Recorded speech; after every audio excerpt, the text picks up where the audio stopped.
There are places where instruments stop telling the truth.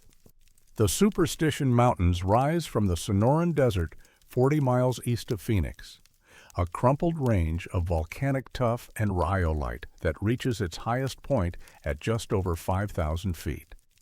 The range earned its name from Pima stories about thunder gods and vanishing men, though geologists prefer to discuss its origins in violent eruptions 29 million years ago. Weaver's Needle, a 4,453-foot spire of welded ash, serves as the range's most recognizable landmark. Climbers know it. Hikers photograph it. And in the spring of 1983, a survey team watched their compasses turn toward it like iron filings to a magnet that should not exist. The Superstition Wilderness covers 160,000 acres of restricted terrain. No roads penetrate its interior. Water sources are seasonal and unreliable. Temperatures in May regularly exceed 100 degrees by afternoon. The area has accumulated more than its share of disappearances over the decades, though most are explained by dehydration, falls, or simple misnavigation in country where one ridge looks identical to the next.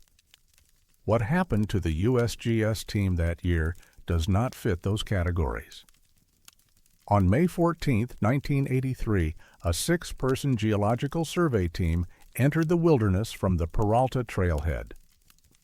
Their mission involved updating topographic maps and conducting magnetic field measurements to refine models of the range's volcanic structure. The team leader was Dr. Robert Vega, a geophysicist from the University of Arizona with 14 years of field experience. His team included 2 graduate students, a cartographer, a field technician, and a photographer contracted to document the expedition. They carried standard equipment: Brunton compasses, a proton magnetometer, GPS units that were still experimental at the time, and notebook after notebook of data sheets. They established base camp 3 miles from the trailhead on May 15th. The weather held clear. Radio contact with the ranger station remained strong. On the morning of May 17th, the team hiked northwest toward Weaver's Needle to take measurements along a planned transect. They reached their first station point at 9:47 in the morning. That is when the compasses stopped working correctly. Dr. Vega noticed it first. His Brunton compass, which he had used for over a decade without issue, showed north pointing roughly 40 degrees off from where it should. He assumed instrument failure. Then the graduate student to his left, Maria Ruiz, called out. Her compass showed the same deviation. Within minutes, all 6 team members confirmed identical readings. Every compass pointed in the same wrong direction. They were standing in a loose circle formation, roughly 50 feet apart, occupying relatively flat ground on a ridgeline southwest of the needle. Standard procedure would be to suspect local magnetic interference, perhaps from an ore deposit or buried metallic debris. But as they compared readings, a pattern emerged that made no geological sense. Each compass pointed toward the center of their circle. When Ruiz moved 20 feet east, her compass needle swung smoothly to point at the group's midpoint. When the technician, Harold Wynn, walked 30 feet down the slope, his needle rotated to maintain aim at the same central location. It was as though magnetic north had collapsed into a single point in the air between them, an invisible pole that should not and could not exist. Dr. Vega ordered everyone to mark their positions and document everything. The photographer, Susan Alvarez, shot 4 rolls of film showing the compass orientations from multiple angles. Ruiz recorded exact coordinates with the GPS unit. The cartographer, Thomas Brennan, sketched the formation and measured distances. They worked methodically, trying to contain growing unease with procedural routine. The anomaly persisted for 6 hours. During that time, they conducted 17 separate tests. They walked the perimeter of the affected area, finding it extended roughly 400 yards in diameter. Outside that boundary, compasses returned to normal function. Inside, Every instrument behaved identically, regardless of make, model, or calibration history. The proton magnetometer gave readings that fluctuated wildly, cycling through values that implied magnetic field strengths far beyond anything natural to Earth's crust. Wynne later told colleagues, off the record, that the worst part was the silence. He said the usual desert sounds, the insect hum and bird calls and wind in the brush, faded to near nothing inside the affected zone. He described it as walking into a room where the walls absorbed sound. But there were no walls, only open desert and the bright copper face of Weaver's Needle rising to the north. Dr. Vega attempted radio contact with the base station at 2 in the afternoon. The radio produced only static. He tried again 30 minutes later with the same result. When they walked south outside the boundary they had mapped, radio communication returned immediately. At 3:51 in the afternoon, the compasses corrected themselves. There was no transition. Ruiz was watching her instrument when it happened. She said the needle simply snapped back to true north between 1 second and the next, a movement too fast to follow. All 17 compasses synchronized perfectly. The magnetometer stabilized. The silence lifted. A raven called from somewhere up the slope. The team packed their equipment and returned to base camp without speaking much. That night, Dr. Vega wrote 14 pages of notes by flashlight. He noted weather conditions, exact coordinates, equipment serial numbers, and the names of everyone present. He ended the entry with a single sentence: insufficient data to propose mechanism. They spent 3 more days in the wilderness, completing their planned transect work and attempting to recreate the phenomenon. They returned to the exact location on May 19th and again on May 20th. Compasses functioned normally. The magnetometer recorded expected values for volcanic rock. Whatever had been there was gone. The team submitted their findings to the USGS Regional Office in Flagstaff in June of 1983. The report included witness statements, photographs of the compass readings, GPS coordinates, and magnetometer data. It was cataloged, filed, and never published. Requests to return to the site for follow-up measurements were denied due to budget constraints. Maria Ruiz completed her doctorate in 1985 and now teaches geology at a community college in Tucson. When asked about the incident, she confirms it happened, but declines to speculate about causes. She still has her field notebook from that expedition. The pages covering May 17th contain measurements, sketches, and one notation in the margin. Double-checked everything, not instrument error. Harold Wynne left geology entirely. He worked construction for several years, then moved to Oregon. In a phone interview conducted in 2006 by a graduate student researching unusual magnetic anomalies, Wynne said he did not like thinking about that day. He said it felt like standing at the bottom of something that went down farther than ground should go. Susan Alvarez's photographs were stored in the USGS archive, but were never digitized. In 2011, a request to view the images was met with the information that the relevant file box could not be located. A secondary search in 2018 produced the same result. Thomas Brennan died in 1997. His personal papers were donated to the Arizona Historical Society. Among them was a hand-drawn map of the Superstition Mountains with a small circle marked southwest of Weaver's Needle. Inside the circle, he had written, "Check archives for earlier reports."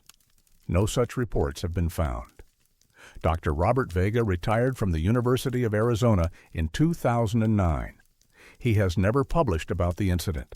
He does not respond to interview requests. A colleague who worked with him for over 20 years mentioned, in passing, that Vega once said he would never hike in the Superstitions again. When pressed for a reason, Vega apparently replied that some questions do not benefit from answers, The site remains accessible to hikers. The wilderness sees thousands of visitors each year. Weaver's Needle is climbed regularly. No subsequent reports of compass failure in that area appear in ranger logs or climbing accident databases. If the phenomenon has recurred, no one has documented it. But there is a detail that does not appear in the official report, something mentioned only once during an informal conversation between team members years after the fact, when the compasses corrected themselves that afternoon in May. All pointing north again in perfect unison, Ruiz happened to glance at her watch. She noticed the second hand had stopped. She assumed dead battery, then she looked around and saw the others checking their watches too. 4 of them wore mechanical watches, self-winding models that required no battery. All 4 had stopped at precisely 3:51. They started again 6 minutes later. No one could explain what happened during those missing minutes or why none of them noticed the time was not moving. There is a box in the Flagstaff archive labeled USGS Regional Survey, May 198 Hoshoband 3 Superstition Range. It is checked out so rarely that dust has sealed the edges. Inside are field notebooks, data sheets, and a series of photographs showing compasses held at arm's length against a backdrop of stone and sky. In each photograph, the needle points in a direction that should be impossible. And somewhere in the Superstition Mountains, there is a quarter-mile of desert where 17 people once stood in a circle and felt the ground beneath them go strange.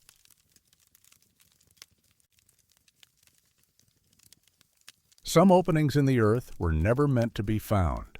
First, Water Creek cuts through the western edge of the Superstition Wilderness, a drainage that runs strong during winter rains and dries to scattered pools by May.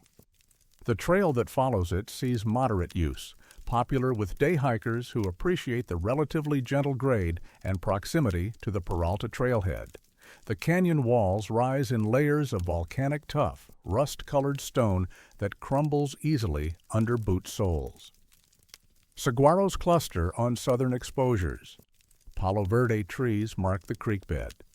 It is terrain that appears on dozens of hiking blogs and Instagram feeds each year, photographed in golden hour light and described as approachable desert beauty. The mine entrance sits approximately 2.3 miles from the trailhead, 30 yards north of the main path, partially concealed by creosote bush and a collapse of tailings that may be natural or may be deliberate.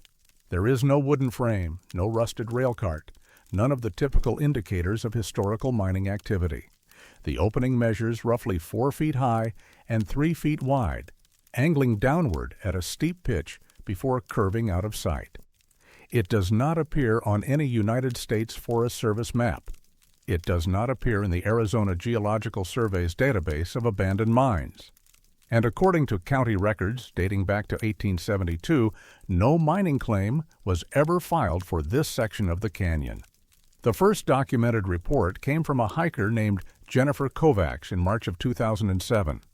She was 3 hours into a solo day hike when she stopped to adjust her pack and felt what she described as a warm breeze on her face.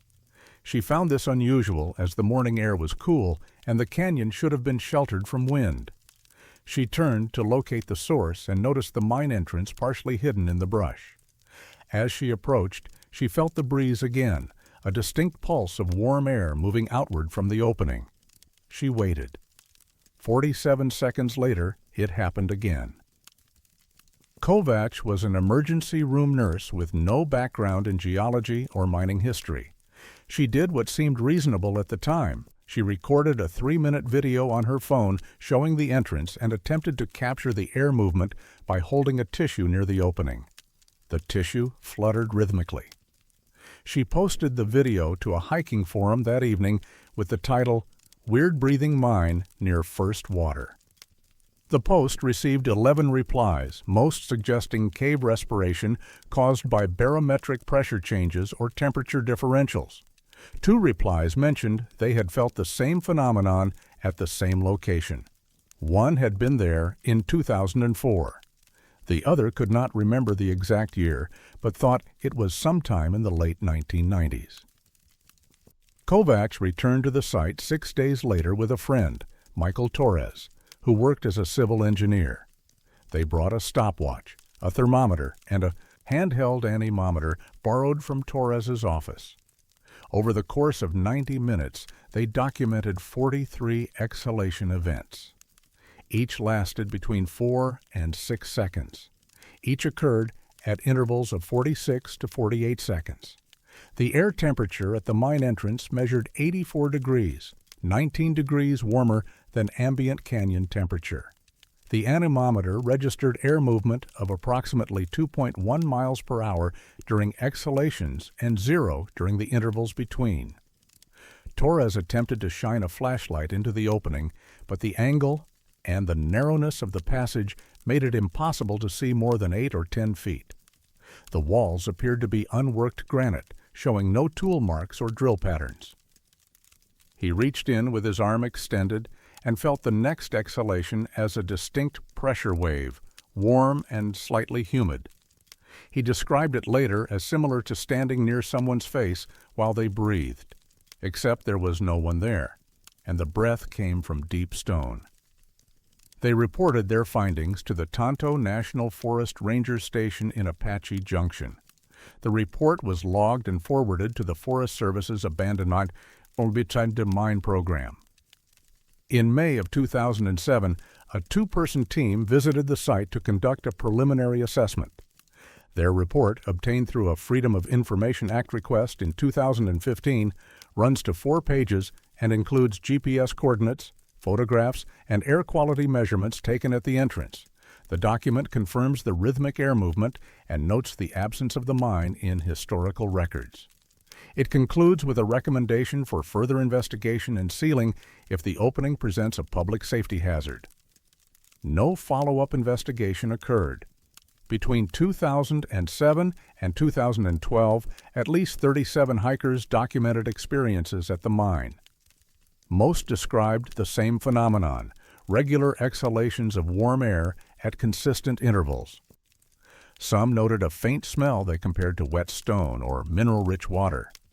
3 separate visitors reported feeling dizzy or disoriented after spending more than 10 minutes near the entrance, though this could be attributed to mild carbon dioxide accumulation or simple dehydration in desert conditions.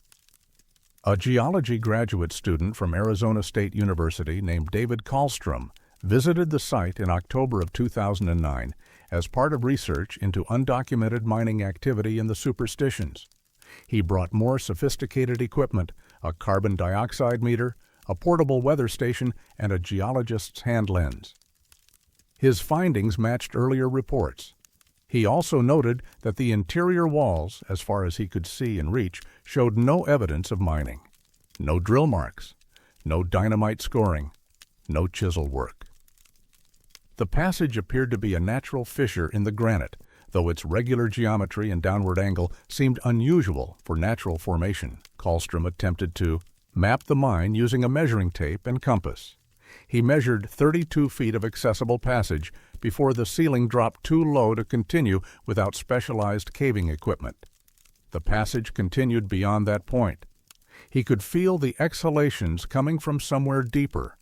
He submitted a paper to the Arizona Geological Society in 2010 proposing several possible explanations. A partially sealed geothermal vent, a deep aquifer creating pressure changes, or an unusually regular form of cave respiration driven by diurnal temperature cycles. The paper was accepted for presentation at the Society's annual meeting, but was never formally published.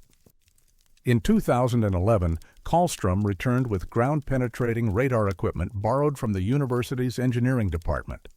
He conducted scans from multiple positions around the mine entrance and along the ridge above it. The results were unambiguous. The radar showed solid granite extending at least 300 feet in all directions and downward to the equipment's maximum penetration depth. No void spaces, no chambers, no explanation for where the passage could possibly lead. Kallstrom contacted the Forest Service with his findings and requested permission to conduct a more extensive survey. His request was denied. The stated reason involved liability concerns and potential disturbance to sensitive wilderness areas. He was advised that the site had been evaluated and posed no immediate public safety risk. When he pressed for access to earlier reports or historical surveys of the area, he was told that no additional documentation existed beyond what he had already seen. He never returned to the site. In a phone interview conducted in 2016, he said the denial felt wrong. He said the Forest Service response seemed less like bureaucratic procedure and more like a door closing. When asked if he had theories about what he had measured, he was quiet for several seconds. Then he said the air had to be coming from somewhere. Physics required it. But the radar said there was nowhere for it to come from. Other researchers have attempted to visit the site. In 2013, a team from the University of Arizona's Environmental Science Department hiked to the coordinates listed in Kallstrom's paper. They reported finding the general area, but could not locate the specific mine entrance. They spent 4 hours searching the canyon and found 3 other small openings, none of which exhibited the described air movement. They concluded that either the coordinates were incorrect, or the entrance had collapsed and was no longer accessible. A second attempt in 2017 by a freelance science journalist named Patricia Okafor produced similar results. She brought a local guide familiar with the trail and carried printouts of photographs from earlier visits. They found an opening that matched the photographs in size and position, relative to the trail, but it showed no air movement. Okafor placed her hand inside and felt nothing. She waited 20 minutes, timing intervals with her phone. The air remained still. The most recent documented visit occurred in August of 2023. A group of 4 hikers posted photographs on social media showing what appeared to be the correct location. They reported feeling the exhalations and timing them at 47-second intervals, consistent with earlier observations. One member of the group, an industrial hygienist named Marcus Delgado, brought a digital manometer and confirmed measurable pressure differentials. He also noted that the air had a distinct mineral smell he could not identify. The photographs from that visit show the mine entrance partially obscured by brush that appears to have grown significantly since earlier images. The tailings pile has shifted, possibly due to erosion or animal activity. The opening itself looks narrower than in 2007 photographs, though this may be an artifact of camera angle. Delgado submitted his measurements to an online forum dedicated to unusual geological phenomena. The post received moderate attention and several requests for the exact coordinates. He provided them. 3 separate individuals reported visiting the location in the following 2 months. None found the mine entrance. None felt any air movement. There is no current Forest Service signage at the location. The trail registers at the Peralta trailhead contain no warnings or special notices regarding the area. When contacted for comment in 2024, a Tonto National Forest spokesperson said they had no record of unusual geological activity along First Water Creek and suggested that hikers may be experiencing ordinary cave respiration amplified by suggestion and expectation. The mine is still there. Probably. Hikers still walk past it, most without noticing, some stopping because they feel something they cannot quite name. A warmth, a pulse, a sense of breath where breath should not exist. And every 47 seconds, something deep in the stone continues to exhale into the desert air, steady and warm and utterly without explanation.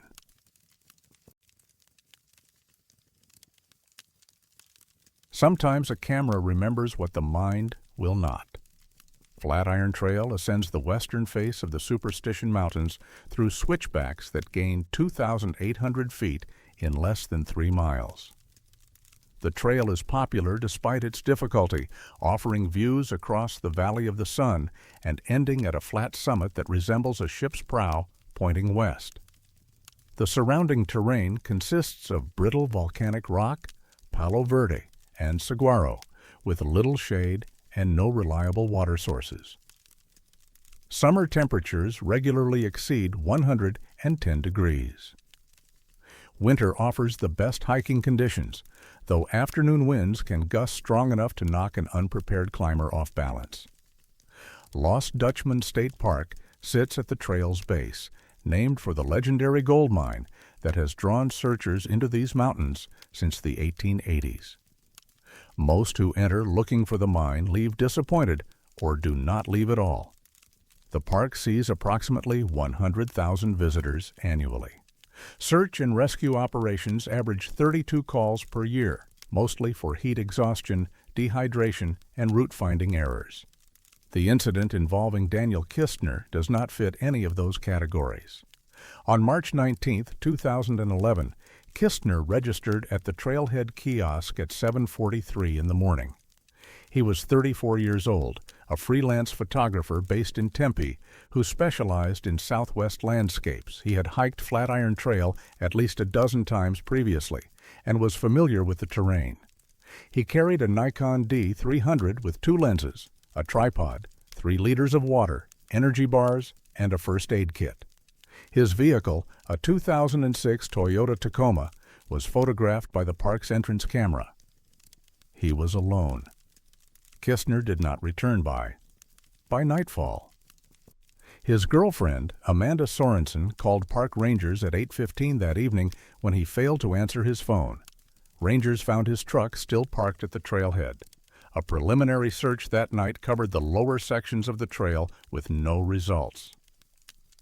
A full search and rescue operation launched at first light on March 20th. The search team included 12 volunteers, 2 park rangers, and a Maricopa County Sheriff's deputy. They followed standard protocol, sweeping the trail in sections and checking known hazard areas where hikers sometimes wander off-road. By noon, they had covered the entire length of Flatiron Trail without finding any sign of Kistner. The search expanded to adjacent drainages and ridgelines. At 2:37 in the afternoon, a volunteer named Rebecca Lindholm spotted something metallic wedged between rocks approximately 100 yards north of the trail, roughly halfway to the summit. It was Kistner's camera, still attached to its tripod. The legs were fully extended and the setup appeared stable, positioned to photograph a rounded granite boulder about 6 feet in diameter. The camera was powered off, but otherwise undamaged. The lens cap was missing. There was no sign of Kistner. Rangers secured the camera as evidence and continued the search. They found Kistner 3 hours later walking along Forest Road 88 near Canyon Lake, roughly 12 miles northeast of where his camera had been discovered.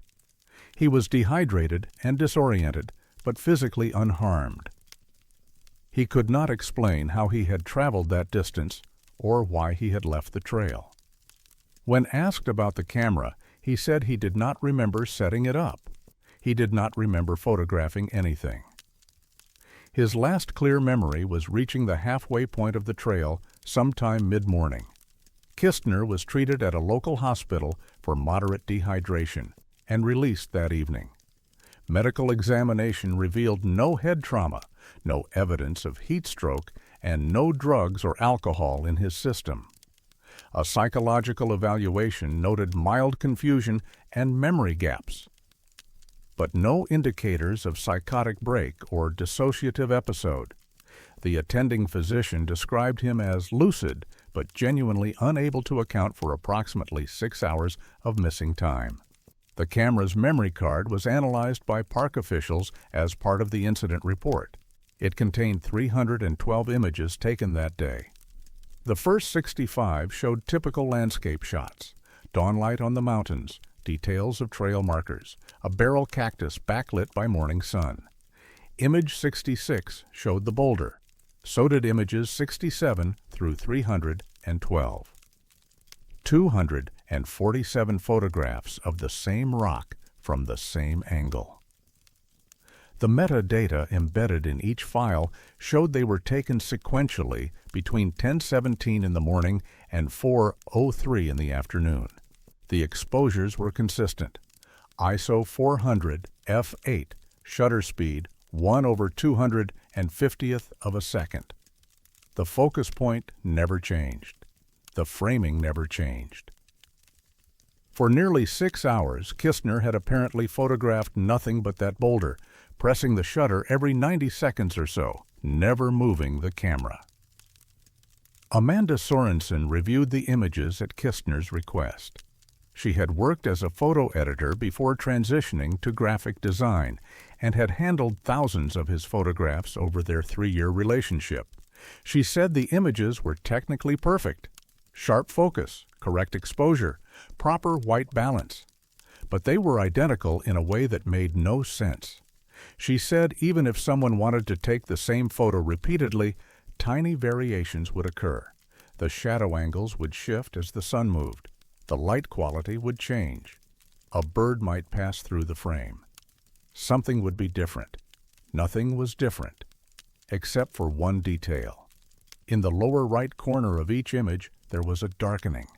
It appeared first in image 66 as a barely perceptible shadow, perhaps 1 or 2% darker than the surrounding area. With each subsequent photograph, the shadow deepened and expanded. By image 150, it occupied roughly a quarter of the frame. By image 200, it had grown to cover nearly half the photograph, a spreading darkness that seemed to emerge from the corner itself rather than being cast by any visible object. Sorensen created a time-lapse animation by compiling all 247 images in sequence. Viewed this way, the shadow appeared to pulse and grow like smoke filling a room. The boulder remained sharp and clear throughout, unchanging, while the darkness crept inward frame by frame. She said watching it made her physically uncomfortable. She said it felt like watching something approach.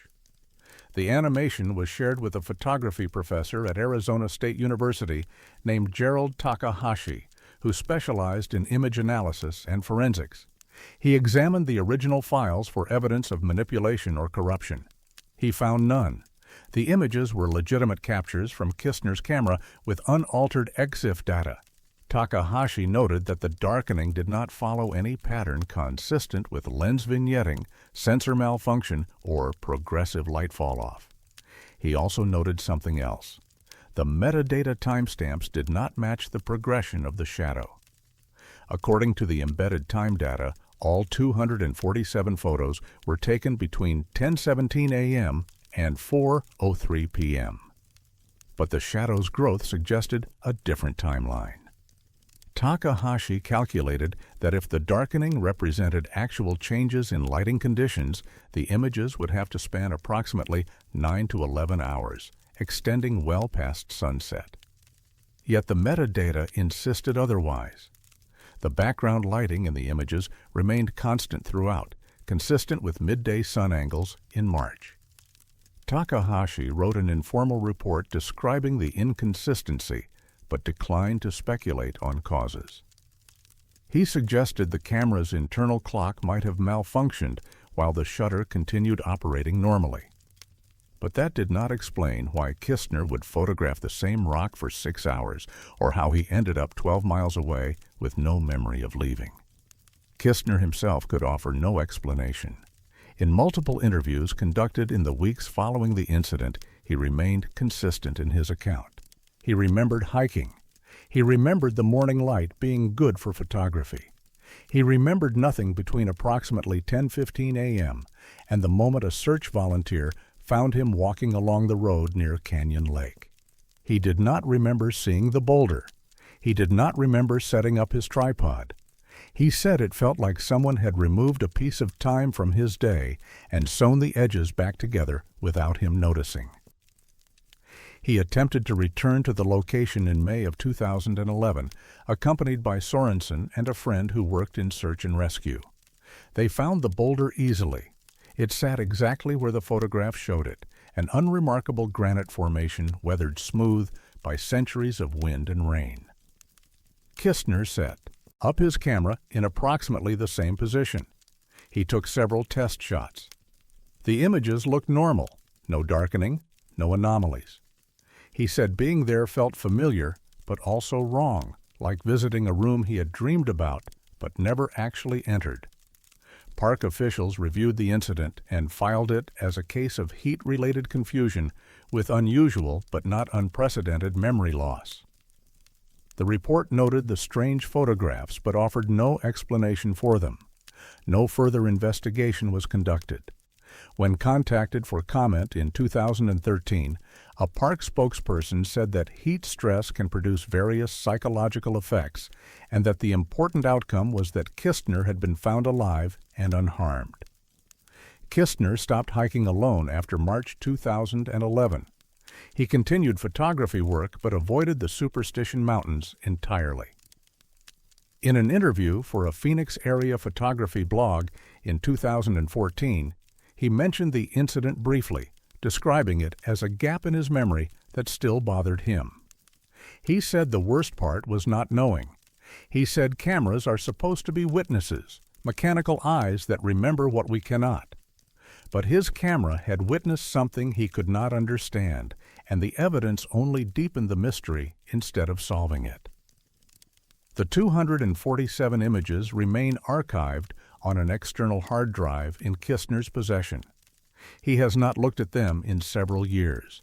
Sorensen, who separated from Kistner in 2015, mentioned in a casual conversation that she sometimes thought about the animation she had created. She said the shadows seemed to move with intention, not like an optical effect, but like something that knew it was being recorded. The boulder is still there, a 6-foot sphere of granite sitting in the sun. Hikers pass it regularly. Most do not notice it. It is one rock among thousands in a landscape built of stone and light and silence. But somewhere in the digital record, there are 247 photographs that insist something happened there. Something that took 6 hours and 9 hours and no time at all. Something that darkened the frame one image at a time while the sun stood still and a man pressed the shutter button without remembering why.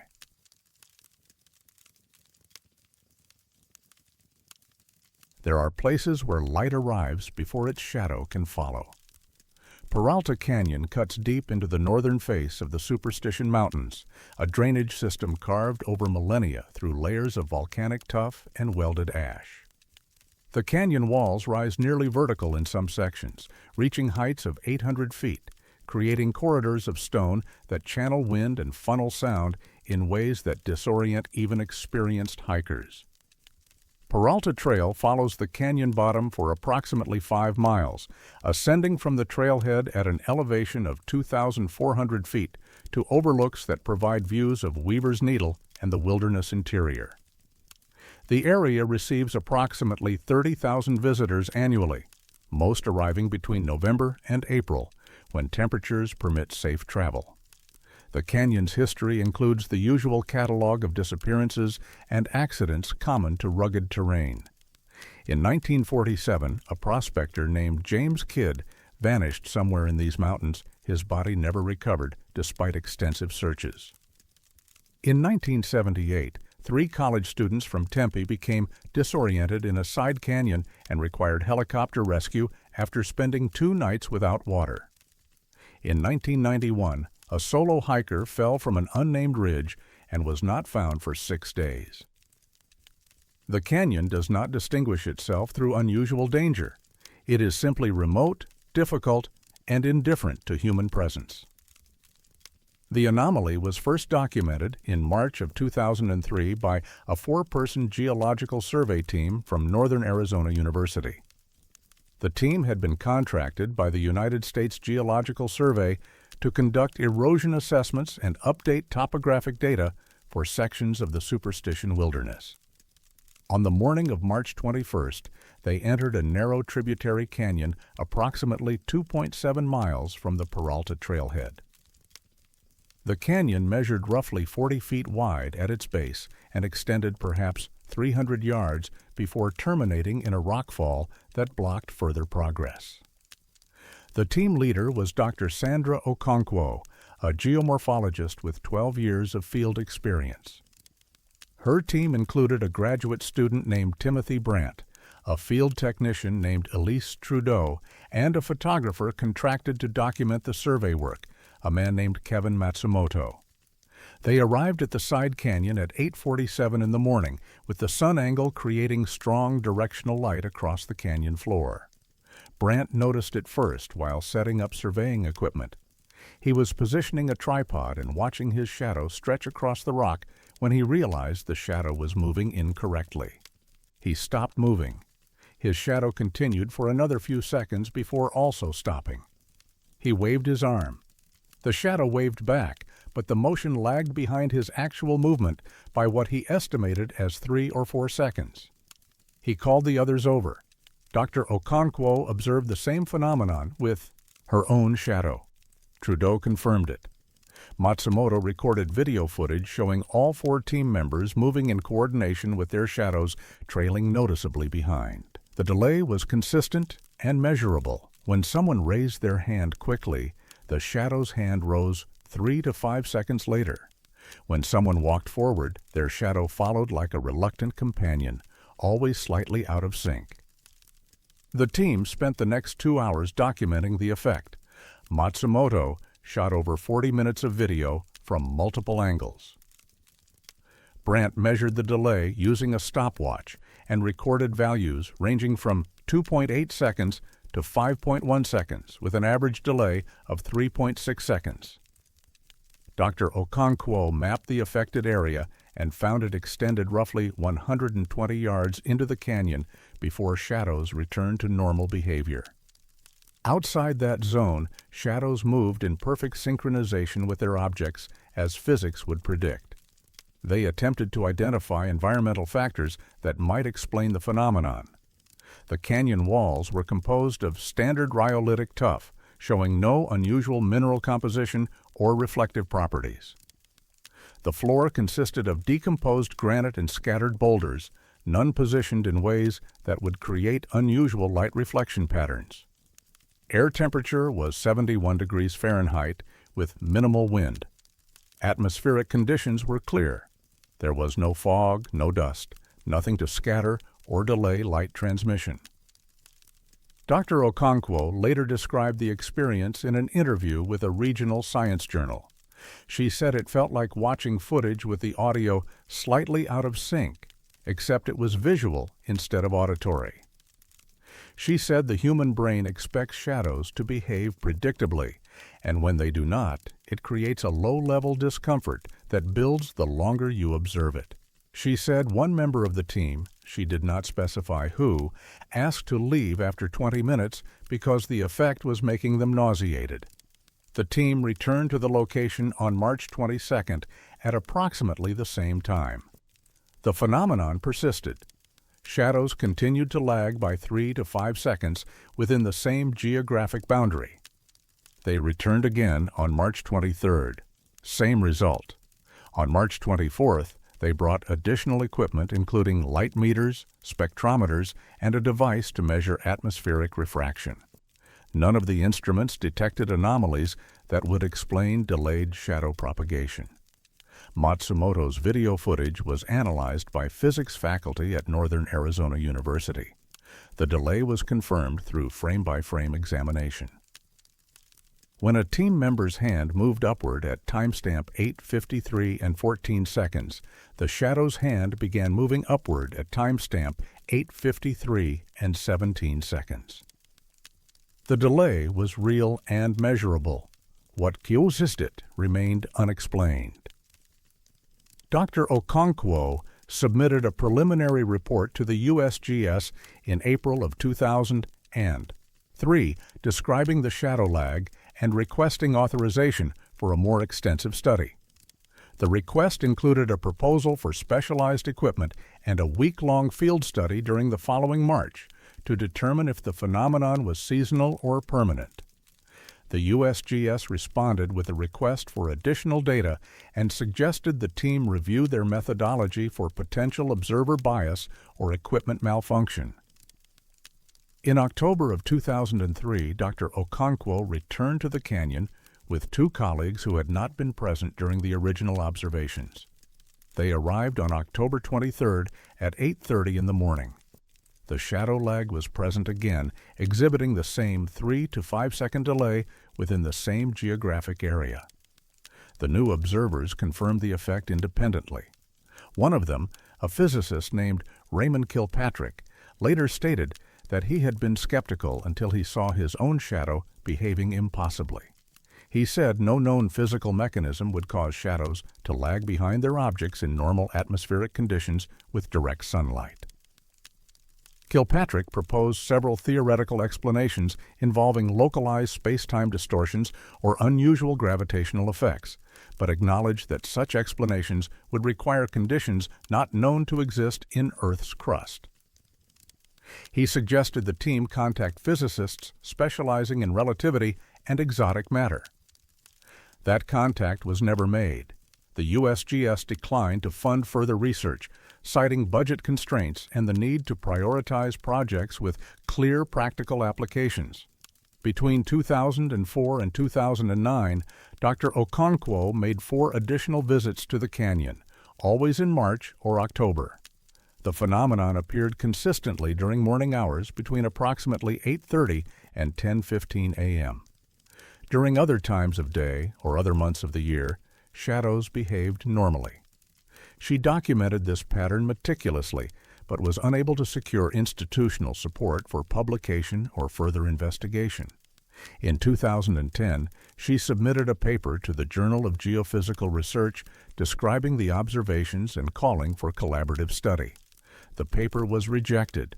Reviewer comments, which she shared informally with colleagues, suggested the claims were extraordinary and would require extraordinary evidence, preferably including measurements from independent research teams and a plausible physical mechanism. One reviewer noted that observer error and psychological factors could not be ruled out despite video documentation. A graduate student from Arizona State University named Michael Durand attempted to replicate the findings in 2012. He visited the canyon on March 20th and recorded video that showed normal shadow behavior. He returned on March 21st and again found nothing unusual. His conclusion was that the original observations likely resulted from temporary atmospheric conditions that created an optical illusion, possibly involving temperature inversions or localized fog that was not recognized at the time. Dr. Okonkwo disputed this interpretation. She noted that Durand's videos were shot at different times of day, and that he had not used GPS to verify he was in the exact location where the original team had documented the effect. She pointed out that the phenomenon appeared to be highly localized and time-dependent, requiring precise replication of conditions. Durand did not return for further attempts. In 2015, a physics professor from the University of Arizona named Dr. Yuki Tanaka attempted to recreate shadow lag effects using artificial light sources in a controlled laboratory environment. He constructed a scale model of the canyon using measured dimensions and attempted to reproduce the sun angle from the documented dates and times. Despite extensive experimentation with various light wavelengths, reflection patterns, and atmospheric conditions, he could not produce any measurable shadow delay. His conclusion was that if the effect was real, it could not be explained by conventional optics or atmospheric physics. Dr. Tanaka reached out to Dr. Okonkwo, offering to collaborate on field research. She agreed, and they planned a joint expedition for March of 2016. The expedition was canceled when Dr. Okonkwo was diagnosed with a medical condition that prevented extended field work. Dr. Tanaka went alone on March 20th, 2016. He spent 4 hours in the canyon with high-speed cameras, light measurement equipment, and GPS verification of his position. He found no shadow lag. His equipment recorded normal light propagation speeds. His shadows moved in perfect synchronization with his movements. Dr. Okonkwo died in 2018. Her research notes and video footage were donated to Northern Arizona University's archive. The materials remain there, filed under observational anomalies and accessible to researchers by request. The archive also contains a handwritten note from Dr. Okonkwo, dated 2017. In it, she states that she returned to the canyon one final time in October of that year, alone, without equipment or cameras. She says the shadow still lagged. She says she stood there for an hour, watching her own shadow move out of step with her body and feeling like something fundamental about the world was broken in that specific place. The canyon is unmarked on most trail maps. It appears on topographic surveys as a minor drainage feature without a name. Hikers occasionally explore it, but find nothing noteworthy beyond typical Sonoran desert geology. There are no warning signs, no markers indicating that anything unusual has ever been reported there. But twice a year, in March and October, when the sun reaches a specific angle during specific morning hours, something in that canyon makes light arrive before its echo of darkness can follow, and anyone standing there at the right time can watch their shadow stumble behind them, 3 seconds late to every gesture, like a reflection that cannot quite keep up with the thing it reflects.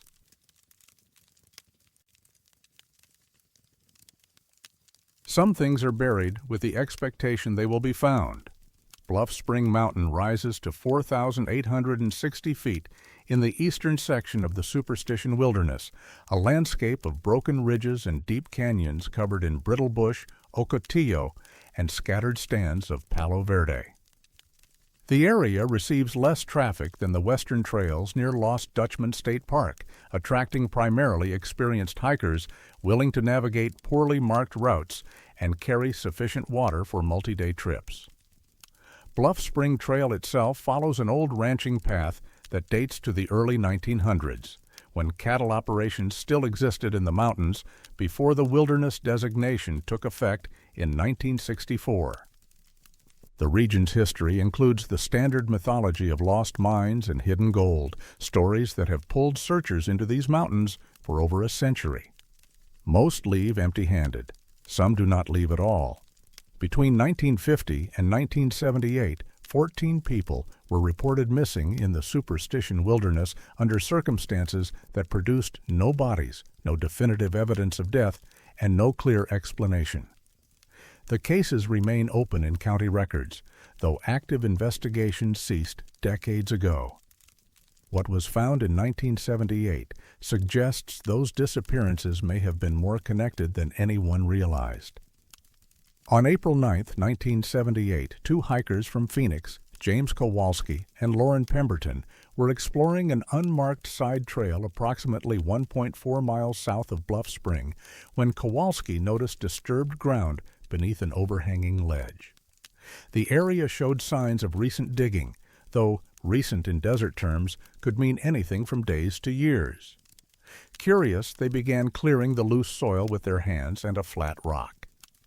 18 inches down, they uncovered a metal ammunition box, military surplus style, measuring roughly 12 inches long by 6 inches wide by 7 inches deep. The box was sealed with duct tape that had degraded but still held. Rust marked the corners, but the container remained intact. Kowalski opened it carefully, expecting perhaps old prospecting records or a forgotten geocache, though geocaching would not become popular for another 2 decades. Inside were 43 pages of paper, each covered in handwritten coordinates. The pages were standard-lined notebook paper, yellowed but legible.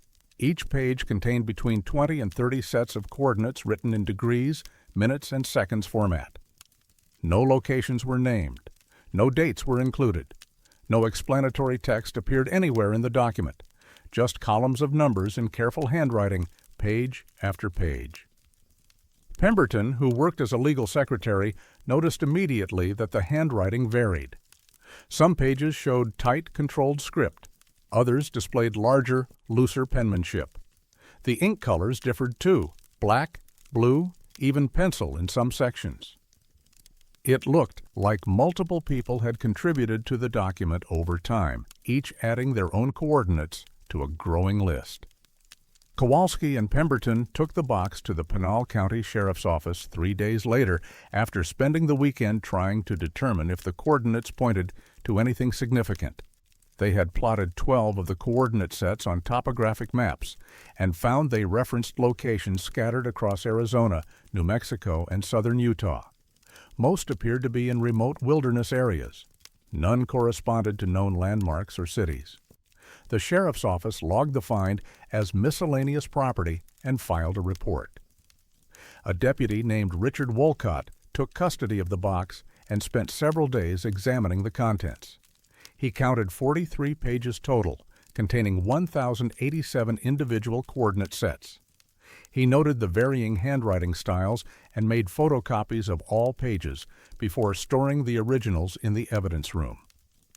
Wolcott's report, filed on April 26, 1978, included an observation that would not be followed up on for another 6 years. He wrote, "Handwriting appears to be from multiple sources. Recommend comparison with known missing persons cases if resources permit."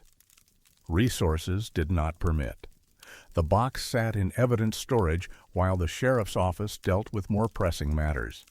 The case was assigned no number because no crime had been identified. It existed in administrative limbo, documented but not investigated. In 1984, a new deputy named Margaret Kowalczyk was conducting an inventory of old evidence when she found the ammunition box and read Wolcott's report. She had recently attended a training seminar on handwriting analysis and decided to pursue the comparison Wolcott had suggested. She pulled files on every missing persons case in Pinal County dating back to 1950 and began comparing handwriting samples from letters, notes, and other documents family members had provided over the years. She found the first match within a week.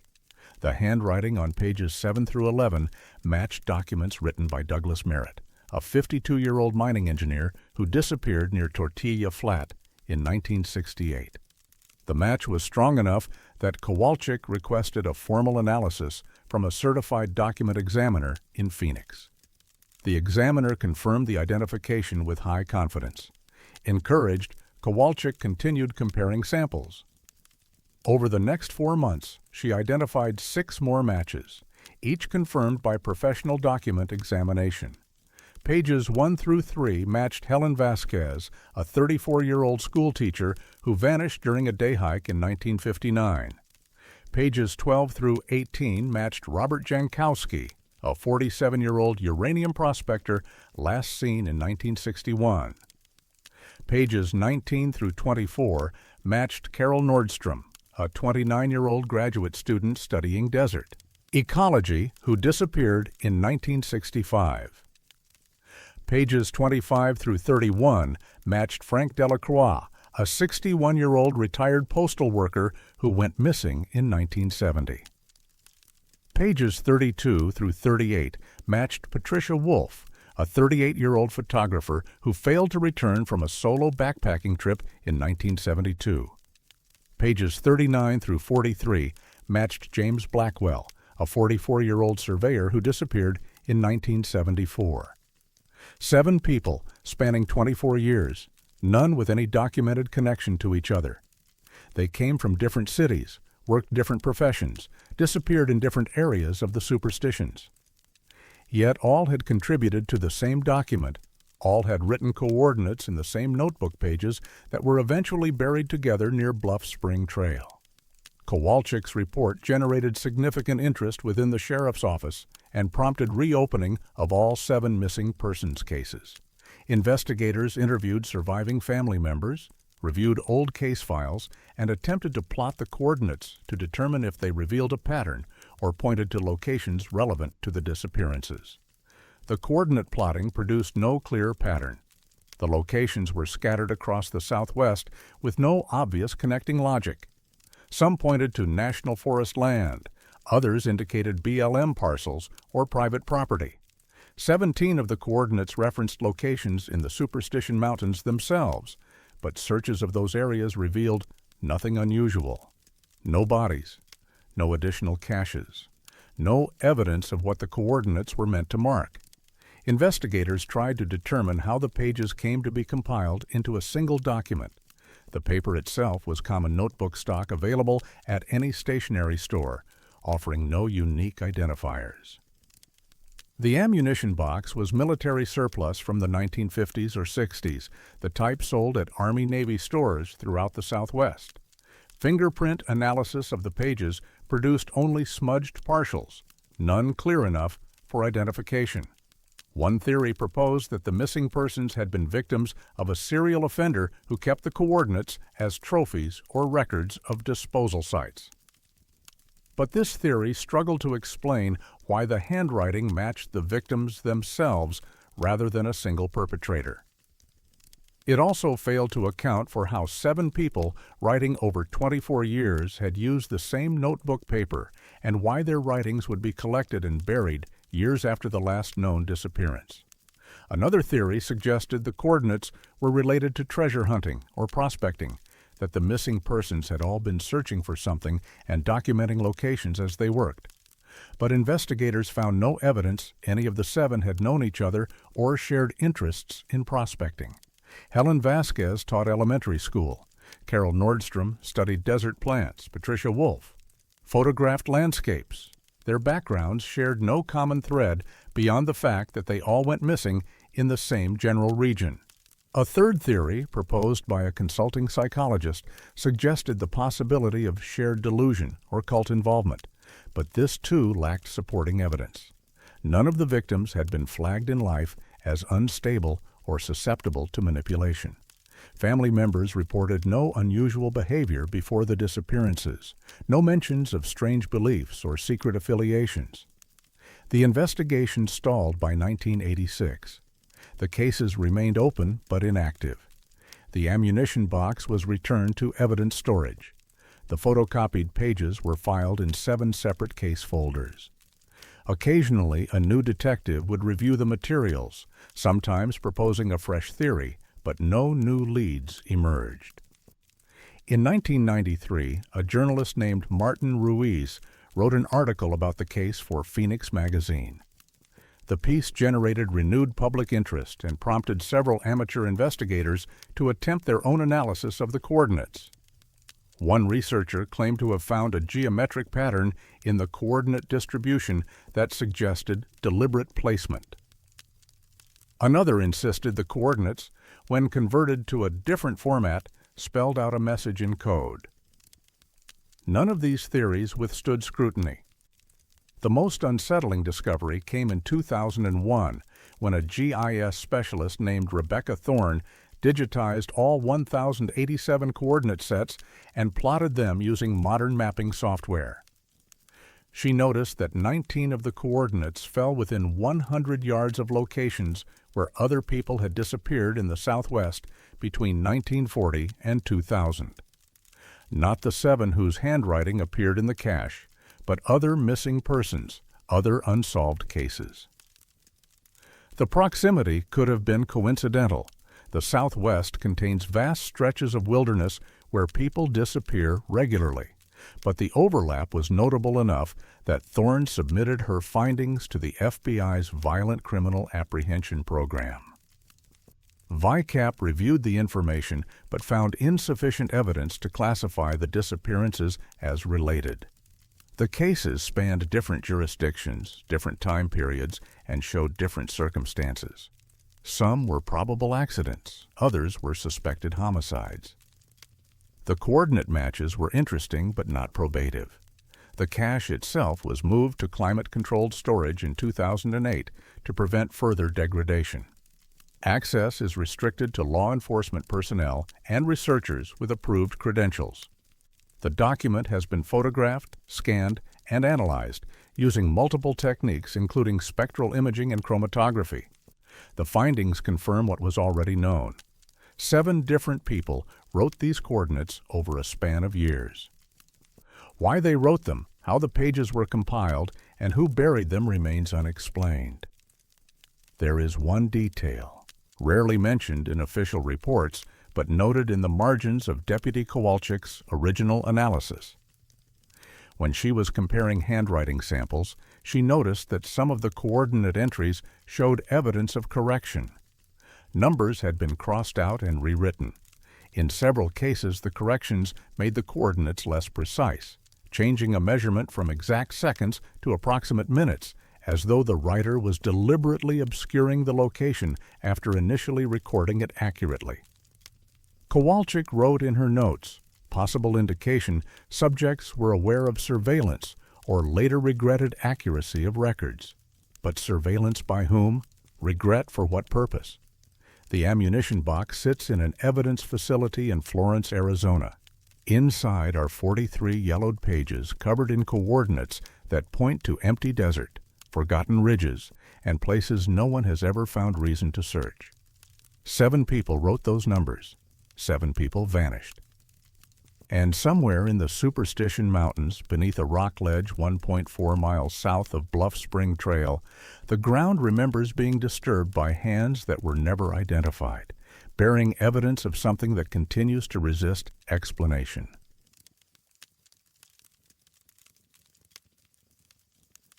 There are signals that broadcast without a source.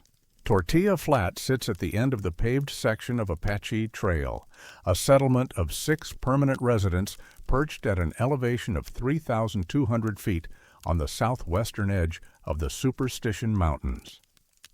The town exists primarily as a tourist stop, famous for a restaurant, a small store, and its claim to being Arizona's smallest official community with a postal service. Beyond Tortilla Flat, Apache Trail becomes a rough dirt road that winds deeper into the mountains, eventually reaching Roosevelt Lake after 22 miles of switchbacks and steep grades that discourage casual travelers. The area's remoteness has made it popular with amateur radio operators who seek locations free from electromagnetic interference. The mountains block most commercial radio signals. Cell phone coverage is non-existent. On clear nights, operators can communicate with stations thousands of miles away using relatively modest equipment.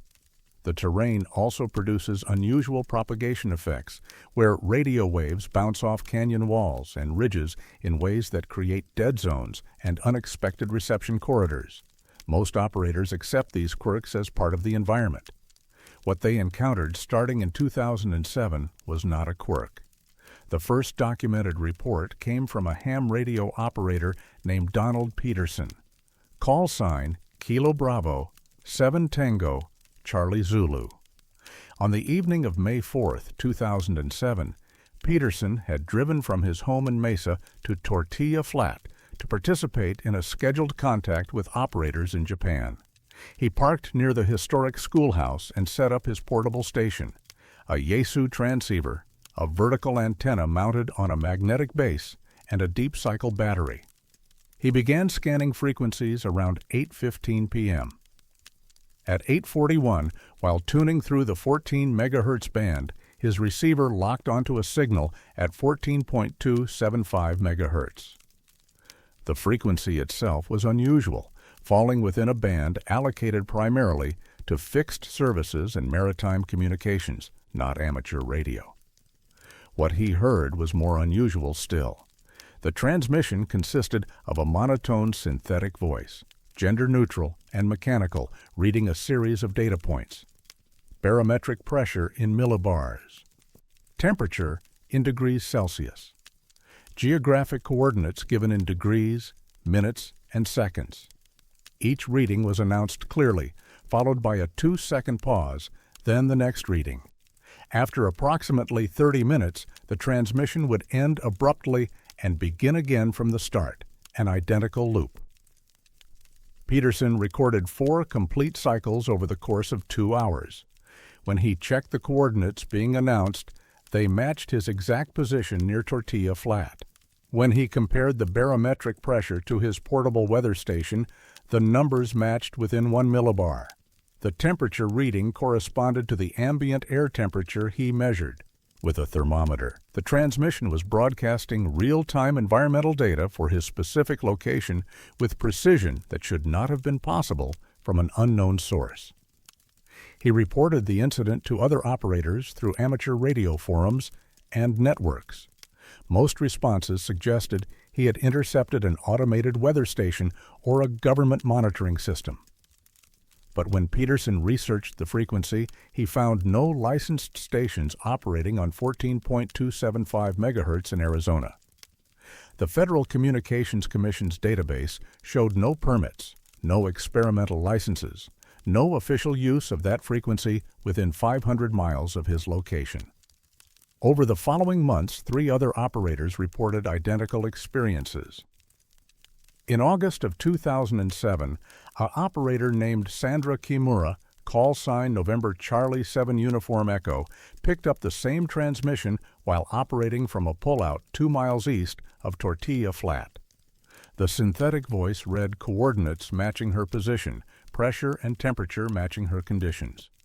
In October, operator Raymond Kowalski, call sign Whiskey Bravo 7 Alpha Foxtrot, received the transmission from a different location 3 miles west of town. Again, the data corresponded to his exact position and current weather. The pattern became clear. The transmission appeared only when operators positioned themselves within roughly a 5-mile radius of Tortilla Flat. It broadcast on the same frequency regardless of location within that radius, and it always provided accurate real-time data for wherever the receiver happened to be positioned. In March of 2008, Peterson organized a coordinated test with 4 other operators. They positioned themselves at different points around Tortilla Flat, each monitoring 14.275 MHz simultaneously. All 5 received the transmission. All 5 heard different coordinates being announced. Each set of coordinates matched the respective operator's position. The barometric pressures varied by small amounts, consistent with elevation differences between positions. It was as though the transmission adapted itself to each receiver individually, providing customized data while broadcasting on a single frequency that should have carried only one signal. This should have been impossible with conventional radio technology. A transmitted signal propagates outward from its source. All receivers within range should hear the same broadcast. There is no mechanism by which a single transmission on a fixed frequency can deliver different information to different receivers simultaneously based on their positions. Peterson submitted a detailed report to the American Radio Relay League, the national organization for amateur radio. The report included recordings, coordinates, timestamps, and technical specifications of the equipment used. The ARRL forwarded the information to the FCC with a request for investigation of an unauthorized transmission. The FCC response, received in June of 2008, stated that field engineers had monitored the reported frequency from multiple locations around Tortilla Flat and detected no transmissions. They suggested the operators might have been receiving distant stations under unusual propagation conditions or experiencing equipment malfunction. The case was closed without field investigation. Peterson was not satisfied with this response. In September of 2008, he contacted a professor of electrical engineering at Arizona State University named Dr. Elizabeth Ortega Santos. He provided her with recordings and detailed technical documentation. Dr. Ortega Santos reviewed the materials and agreed to conduct an independent analysis. Her preliminary findings, shared informally with Peterson in November of 2008, confirmed the transmission was real and displayed characteristics she could not explain with conventional radio theory. The signal strength remained constant regardless of receiver position within the affected area, showing no fall-off pattern typical of distance from a transmitter. The modulation was clean and professional, suggesting a sophisticated source. Most troubling was the individualized data, which she said would require either multiple synchronized transmitters positioned around each receiver or technology that could track receiver locations and modulate the broadcast in real time, neither of which seemed plausible for an unmarked, unlicensed operation in remote terrain. Dr. Ortega Santos proposed a more comprehensive study involving spectrum analyzers, direction-finding equipment, and multiple receiver sites operating simultaneously. She submitted a grant proposal to the National Science Foundation in January of 2009. The proposal was rejected. The review committee noted insufficient evidence to support the claimed phenomena and recommended that the researcher first publish preliminary findings in peer-reviewed literature to establish credibility. She never published.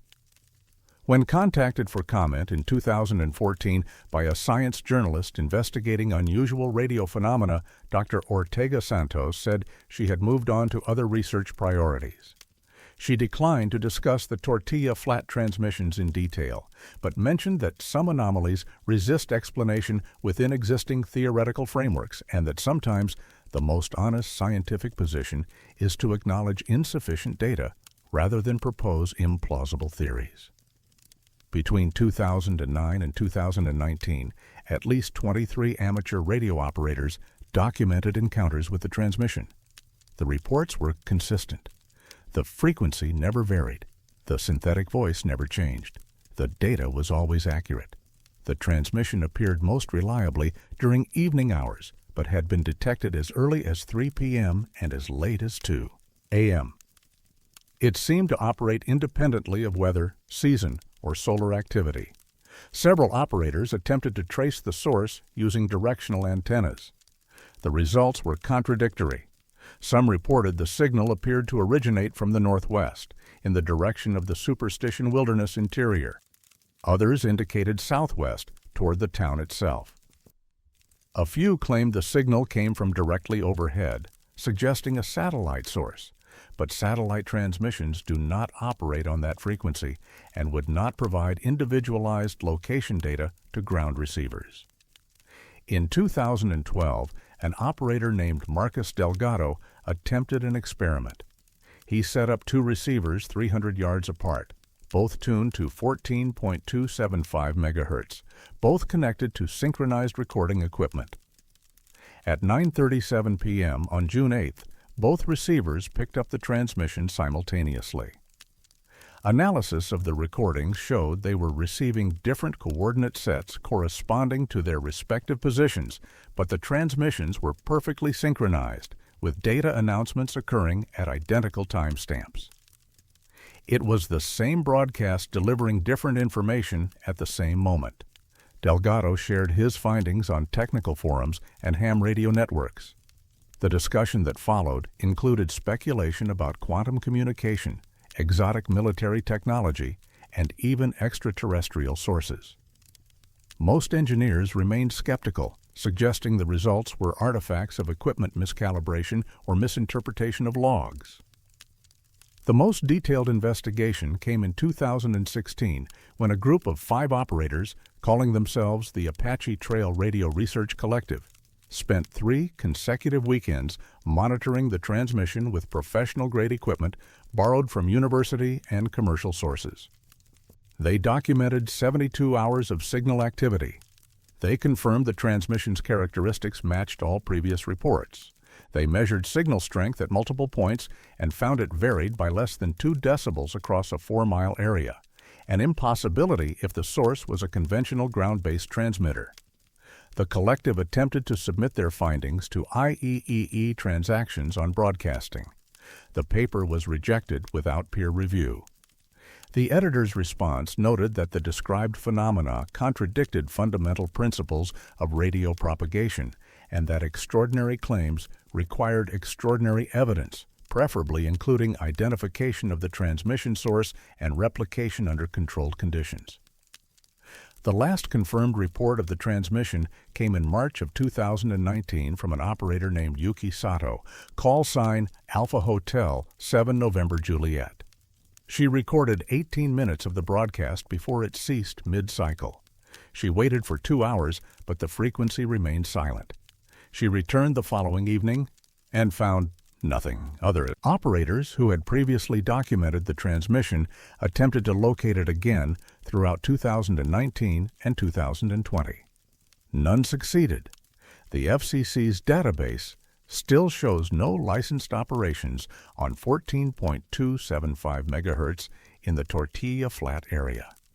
Freedom of Information Act requests filed in 2021 seeking any government documentation of monitoring or investigation in that region produced no responsive records.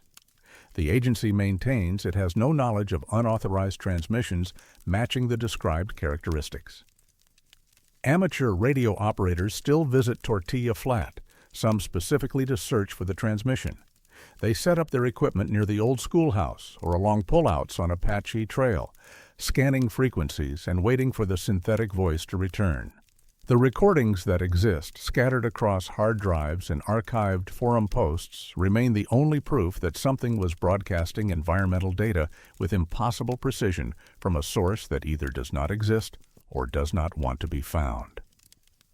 And somewhere in the spectrum above Tortilla Flat, a frequency that should be silent may still be carrying information that adapts itself to whoever happens to be listening, reading coordinates and pressure and temperature for a location that changes with each observer, speaking in a voice that has no owner and serves no purpose anyone has been able to determine.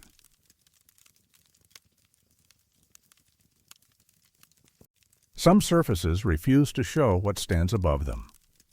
Black Mesa rises in the northern section of the Superstition Wilderness, a broad plateau of dark volcanic rock that reaches 4,900 feet at its highest point. The mesa's name comes from its appearance from a distance, a long, flat-topped formation that appears almost black against the lighter-colored surrounding peaks, especially in afternoon light. The area sees fewer visitors than the popular western trails, requiring a strenuous off-trail approach through steep terrain with no reliable water sources. Hikers who make the climb typically do so in winter or early spring when temperatures permit the effort, and when seasonal moisture sometimes creates temporary pools in the stone depressions that pattern the mesa's surface. These pools form after winter rains or snowmelt, collecting in shallow basins carved into the basalt by centuries of erosion.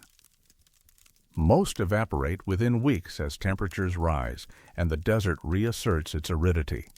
They support no fish, few insects, and serve mainly as brief watering points for birds and mammals moving through the high country. Park rangers consider them ephemeral features, appearing and disappearing with no particular pattern beyond rainfall amounts. The pool documented near Black Mesa Trail is different in ways that have resisted explanation for over 15 years. The first report came from a wildlife biologist named Catherine Alvarez, who was conducting raptor surveys in March of 2009. She had hiked to Black Mesa to observe golden eagle nesting sites and was documenting water sources that might attract prey species. On the afternoon of March 14th, she located a pool measuring approximately 12 feet across and perhaps 18 inches deep at its center, positioned in a natural basin roughly 200 yards west of the main ridgeline. Alvarez attempted to photograph the pool as part of her habitat documentation. She took 6 photographs with a digital SLR camera using standard settings. When she reviewed the images that evening, she noticed something unexpected. The photographs showed the pool clearly, the dark water filling the stone depression. But the water's surface appeared featureless. No reflection of the sky, no mirror image of the surrounding cliff faces. The surface looked flat and opaque, almost like asphalt or dark fabric stretched across the basin. She assumed initially that the images had been underexposed or that unusual lighting conditions had eliminated visible reflections. But when she examined the photographs more carefully, she noticed that other features in the images showed normal reflective properties. Wet stones around the pool's edge gleamed with moisture. A small puddle several feet away showed clear sky reflection. Only the main pool displayed this absence of reflection. Alvarez returned to the site 2 days later with different camera equipment and a biologist colleague named Marcus Vang. They arrived in morning light, conditions that should produce strong reflections from water surfaces. Vang confirmed that the pool appeared normal to direct observation. The water looked clear, showed slight ripples from wind, and reflected nothing. They could see the sky above them. They could see their own faces when they leaned over the edge. But the pool's surface showed only darkness, a flat expanse of black that seemed to absorb light rather than reflect it.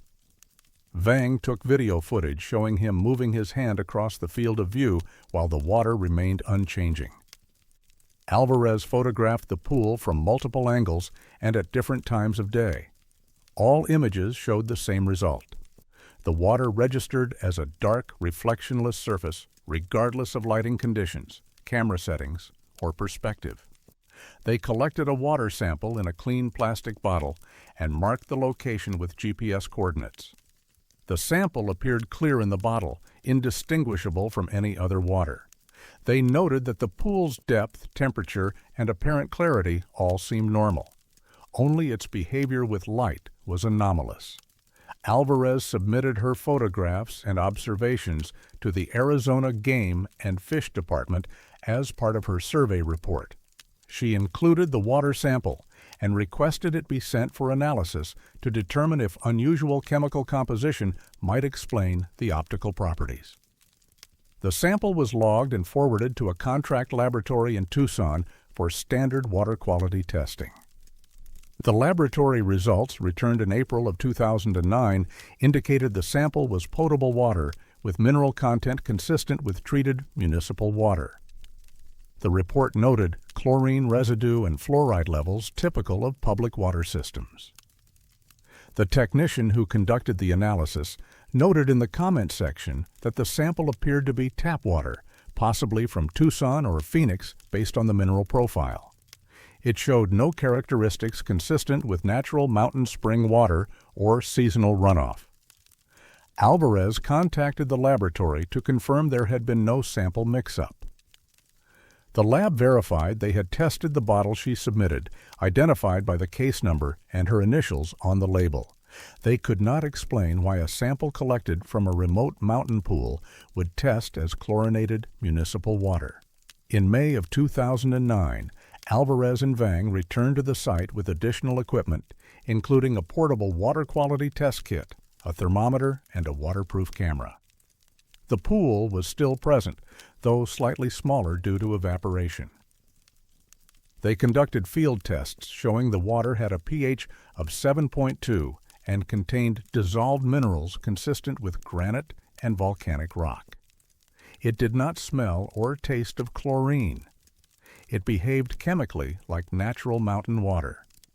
They took a second sample in a sterile container and maintained chain of custody, personally delivering it to a different laboratory at the University of Arizona. This sample was tested by a graduate student in environmental science named Bethany Morrison. Her results matched the first laboratory's findings. The water tested as treated municipal water with no geological markers linking it to the Superstition Mountains. Morrison was confused enough by the results that she asked Alvarez if she was certain about the collection location. Alvarez showed her the GPS data and photographs. Morrison said the chemical signature made no sense for the described source. She suggested possible contamination during collection or transport, though Alvarez's protocols appeared sound. The optical anomaly remained unexplained. Morrison accompanied Alvarez to the site in October of 2009. The pool had diminished to roughly 8 feet in diameter, but was still present, sustained by a small seep that apparently fed it year-round. Morrison confirmed the lack of reflection. She said it looked like someone had painted the water surface with matte black paint. She described feeling disoriented when looking at it, as though her depth perception failed at the boundary between air and water. They attempted several informal experiments. They dropped a white stone into the pool and watched it sink normally, visible through the clear water until it reached the bottom. They skimmed leaves across the surface and observed them floating naturally. The water behaved physically as water should, only its interaction with light was wrong. Morrison collected a third sample using equipment that had never been used before, cleaning procedures that eliminated any possibility of municipal water contamination. She tested this sample herself at the university lab. Again, the results indicated treated city water with chlorine and fluoride. She mentioned the discrepancies to her faculty advisor, Dr. Raymond Kowalski, who specialized in hydrology. Dr. Kowalski reviewed the data and photographs. He had no explanation for why field tests would show natural mountain water while laboratory analysis consistently indicated treated municipal water. He suggested that perhaps the water was changing composition between collection and analysis, though he acknowledged this would violate basic chemistry and offered no mechanism by which it could occur. Dr. Kowalski did not visit the site himself, but recommended contacting the United States Geological Survey to conduct a more comprehensive investigation. Morrison submitted a request through official channels in November of 2009. The USGS response, received in January of 2010, thanked her for the report and stated that they would consider the site for inclusion in future survey work if resources permitted. No follow-up investigation was conducted. Between 2010 and 2015, at least 9 hikers documented encounters with the pool. Most noted the strange appearance of the water. Several described it as looking like a hole in the ground, or like someone cut out the surface and it just went down forever. 3 people reported feeling dizzy or anxious when standing near it. One hiker, a photographer named Dennis O'Malley, spent an hour attempting to capture the reflection using various filters and camera settings. He later posted his images online with commentary about having encountered the most light-absorbent substance he had ever photographed. O'Malley's post generated interest from an optical physicist at MIT named Dr. Sarah Lindholm. She reviewed his photographs and contacted him for additional information. O'Malley provided GPS coordinates and detailed descriptions of his observations. Dr. Lindholm asked if he would return to collect a sample using specialized containers she would provide. O'Malley agreed and visited the site in March of 2016. He collected water in the containers Dr. Lindholm supplied, following her instructions precisely. He shipped the samples overnight to her laboratory. Dr. Lindholm tested them for optical properties, including refractive index, absorption spectrum, and scattering coefficients. Her results showed water with completely normal optical characteristics. Under laboratory conditions, the sample reflected light normally and showed no unusual properties. She corresponded with O'Malley via email. In one message, she wrote, "I can find nothing wrong with this water. It behaves exactly as water should behave under controlled conditions." Either something about the field environment changes its properties, or we are dealing with a phenomenon that does not translate to laboratory settings. Neither possibility has a satisfying explanation. Dr. Lindholm never published about the water. When contacted in 2020 by a science journalist, she confirmed she had analyzed samples from the Black Mesa pool but declined to discuss her findings in detail. She said some observations resist incorporation into existing theoretical frameworks and that publishing without a viable explanation would harm her credibility more than it would advance knowledge. Satellite imagery confirms the pool's existence. High-resolution images from multiple years show a dark feature at the reported coordinates, consistent in size and position with the witness descriptions. The imagery shows no obvious anomalies. It appears as water should appear from overhead, a dark spot where the terrain holds moisture. But ground-level photography tells a different story. A search of online hiking forums and photography sites reveals at least 37 images of the pool taken between 2009 and 2023. All show the same characteristic, a dark, reflectionless surface that seems to absorb light without returning it. Photographers describe the frustration of not being able to capture what their eyes can see when they look at the surrounding landscape reflected in puddles just feet away. The most recent documented visit occurred in February of 2024, when a geology student named Kenji Watanabe hiked to the site as part of a personal project investigating unexplained phenomena in the Superstitions. He brought a drone with a camera to capture aerial footage. The drone's camera showed the pool as a dark feature, matching satellite imagery. But when he reviewed his handheld camera footage shot from ground level, the pool again displayed no reflection. Watanabe described the experience in a blog post. He wrote that standing next to the pool felt unsettling in a way he could not articulate. He said it was like looking at something that was refusing to participate in normal physical reality. He said the water was there, clearly present, but somehow not fully integrated into the visual field around it.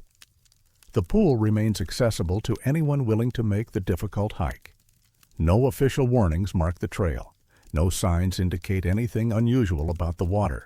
It exists in administrative silence, documented in scattered reports and photographs, but never investigated with the resources necessary to determine why it behaves as it does.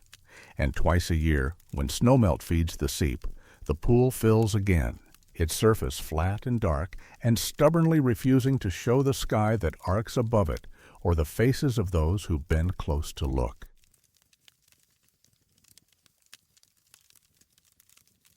Some things are left behind with terrible precision. Garden Valley sits in a remote section of the Superstition wilderness, accessible via a rugged 6-mile trail that gains nearly 2,000 feet through a landscape of saguaro, ocotillo, and fractured volcanic rock. The valley itself is unremarkable, a flat expanse perhaps a quarter-mile wide where seasonal runoff collects before draining south through narrow channels. A few cottonwood trees cluster near the drainage, their roots reaching deep enough to find year-round moisture. The area sees perhaps 24 visitors annually, mostly experienced hikers seeking solitude away from the more trafficked western trails. It is not a destination.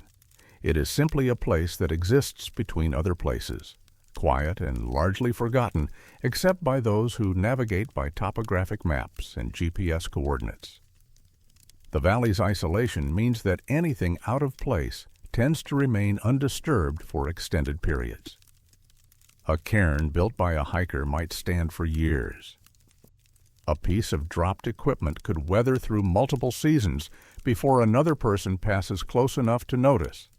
This makes the recurring discoveries near Garden Valley Trail particularly notable because the boots that appear there are found quickly, always within a day or two of their placement, suggesting either remarkable coincidence or something about the patterns themselves that draws attention. The first documented discovery occurred on October 7, 1993. Two hikers from Scottsdale, William Ferretti and Nicole Kaminsky, were approaching Garden Valley from the south when they noticed what appeared to be footwear arranged in the trail ahead. As they drew closer, they found 4 pairs of hiking boots positioned in a perfect square, each pair oriented with toes pointing inward toward the formation's center. The boots were relatively new, showing minimal wear, and appeared to be different sizes and brands. No other items were present. No clothing, no packs, no indication of why 4 people would have removed their boots and left them in this specific arrangement. Ferretti and Kaminsky reported the find to the Tonto National Forest Ranger Station in Mesa 2 days later. Rangers filed a report and checked against recent missing persons cases. No matches were found. The boots were collected and held in storage for 90 days per standard procedure for found property. No one claimed them. They were eventually donated to a charity organization. The second discovery came in March of 1995. A solo backpacker named Gregory Tanaka found 3 pairs of boots arranged in a perfect equilateral triangle approximately 200 yards from where the first set had been discovered. Again, the boots showed little wear and were different sizes. Tanaka photographed the arrangement and reported it immediately. Rangers retrieved the boots. No claims were filed. The boots went unclaimed. Between 1995 and 2008, 7 more discoveries occurred at irregular intervals, ranging from 8 months to 3 years apart. Each time, the boots appeared in geometric patterns, hexagons, circles, straight lines with precise spacing. The numbers varied from 2 pairs to 6 pairs. The locations shifted slightly within roughly a half-mile radius of Garden Valley, but always along or very near the main trail where hikers would likely encounter them. Park rangers began maintaining a file on the incidents. By 2008, they had documented 9 separate discoveries involving a total of 34 pairs of boots. None matched missing persons reports. None were claimed by their owners, despite public notices and media coverage in regional newspapers. The boots themselves showed no identifying information beyond manufacturer tags. Forensic examination of several pairs found no fingerprints, no biological material, nothing that would indicate who had worn them or why they had been removed. The pattern might have remained simply an oddity, a strange quirk of the trail that generated campfire speculation, but no serious investigation. What changed the nature of the inquiry was a report filed in June of 2009 by a hiker named Patricia Wolf. Wolf had spent 2 nights camping in Garden Valley and was preparing to hike out on the morning of June 14th when she experienced what she described as an overwhelming compulsion to remove her boots. She said it felt less like a conscious decision and more like an external pressure, a sensation she compared to the way certain migraine auras can create irresistible urges. She sat down, removed her boots, and placed them on the ground in front of her. Then she walked approximately 50 feet away in her socks, sat down again, and waited for the feeling to pass. After 20 minutes, she returned to where she had left her boots and found they had been moved. She distinctly remembered placing them side by side, toes pointing north. They were now positioned at right angles to each other, forming an L shape she had not created. She was certain she had been alone. She had seen no one. She had heard nothing. Wolf gathered her boots, put them back on, and hiked out immediately. She filed a detailed report with park rangers, noting the date, time, location, and her psychological state. She emphasized that she had no history of mental illness, was not under the influence of any substances, and could not explain what had compelled her to remove her boots or how they had been rearranged without her awareness. 2 days later, on June 16th, hikers found 4 pairs of boots arranged in a diamond pattern within 100 yards of where Wolf had camped. 1 pair was later identified through wear patterns and sole impressions as boots similar to the brand and size Wolf had been wearing, though Wolf confirmed her boots remained in her possession.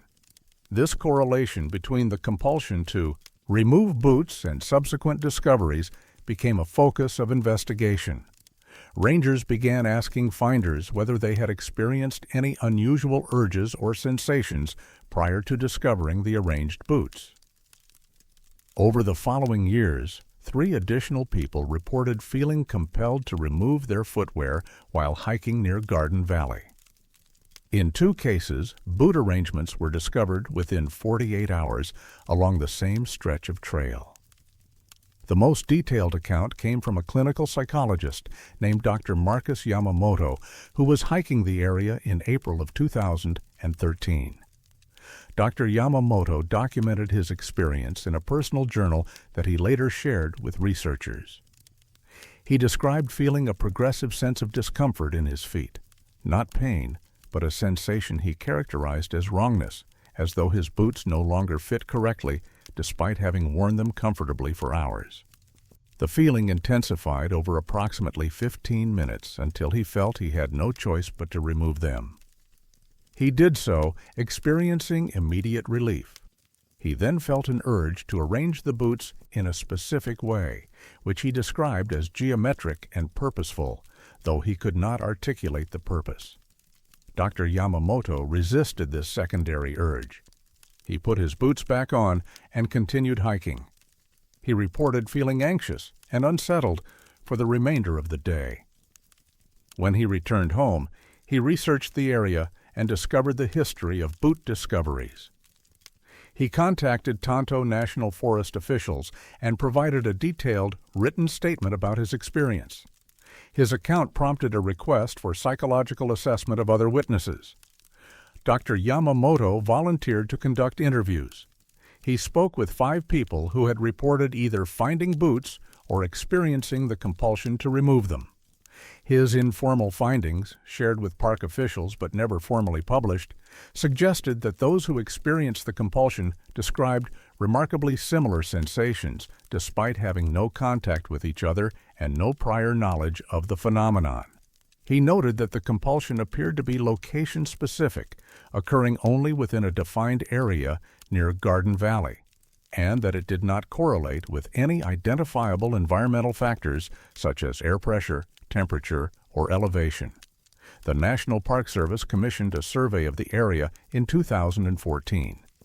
Geologists examined the terrain for unusual mineral deposits or magnetic anomalies that might affect human neurology. They found nothing outside normal parameters for the region. Environmental scientists tested for toxic substances, radioactive materials, and biological agents. All results came back negative. The survey report concluded that the area presented no identifiable hazards and that the boot discoveries likely resulted from a combination of coincidence and social contagion, where publicity about the phenomenon caused hikers to engage in imitative behavior. This explanation satisfied some officials, but failed to account for several troubling details. The geometric precision of the arrangements required deliberate effort and planning. The boots showed no signs of having been worn during placement, suggesting they were carried to the sites rather than removed on location. And witnesses who reported the compulsion insisted they had no prior knowledge of the phenomenon and no intention to engage in any unusual behavior. Between 2014 and 2023, 4 additional discoveries occurred, bringing the total to 16 separate incidents involving approximately 58 pairs of boots. 2 of these discoveries came with accompanying reports of hikers feeling compelled to remove their footwear. One hiker, a former military officer named Sandra Kowalski, described the experience as similar to standing in formation, an unconscious urge to align herself with something she could not see or name. Researchers from Arizona State University requested permission to install motion-activated cameras near Garden Valley in 2018. The request was approved, but funding was never secured. A private investigation by a documentary filmmaker in 2020 produced several hours of footage showing the trail and surrounding area, but captured no unusual activity. The most recent documented discovery occurred in March of 2023. A group of 4 hikers found 6 pairs of boots arranged in a perfect hexagon near the northern edge of Garden Valley. They photographed the arrangement and reported it within hours. Park rangers retrieved the boots. No claims were filed. The boots remain in storage at the Tonto National Forest Office, tagged and cataloged alongside the others that have never been claimed. Analysis of all documented cases reveals consistent patterns. The arrangements always demonstrate geometric precision. The boots are always relatively new and show minimal wear. They appear during all seasons with no correlation to weather or lunar cycles. And they manifest in a confined geographic area, suggesting that whatever causes them is localized to Garden Valley and the immediate surrounding terrain. What the analysis cannot reveal is intent. If the boots are being placed deliberately by human hands, no one has explained why or claimed responsibility. If they result from some form of mass suggestion or psychological phenomenon, no mechanism has been identified that would produce such specific and repeating behavior. And if the compulsion reported by witnesses is real and not imagined, there is no known neurological or environmental cause that would create it. The boots continue to appear. Rangers no longer publicize the discoveries, having learned that media attention generates copycat incidents that complicate the record. The official position is that the arrangements are likely elaborate pranks carried out by one or more individuals over a period of decades. But rangers who have worked the area for years speak differently in private. They mention the feeling of being watched near Garden Valley. They describe a sense of expectation as though something is waiting for a specific condition to be met. And occasionally, a hiker will report the strangest detail of all, the sense, while standing near one of these formations, that the boots are not empty, that they mark positions where something once stood or stands still in arrangements too deliberate to be random and too persistent to be easily dismissed.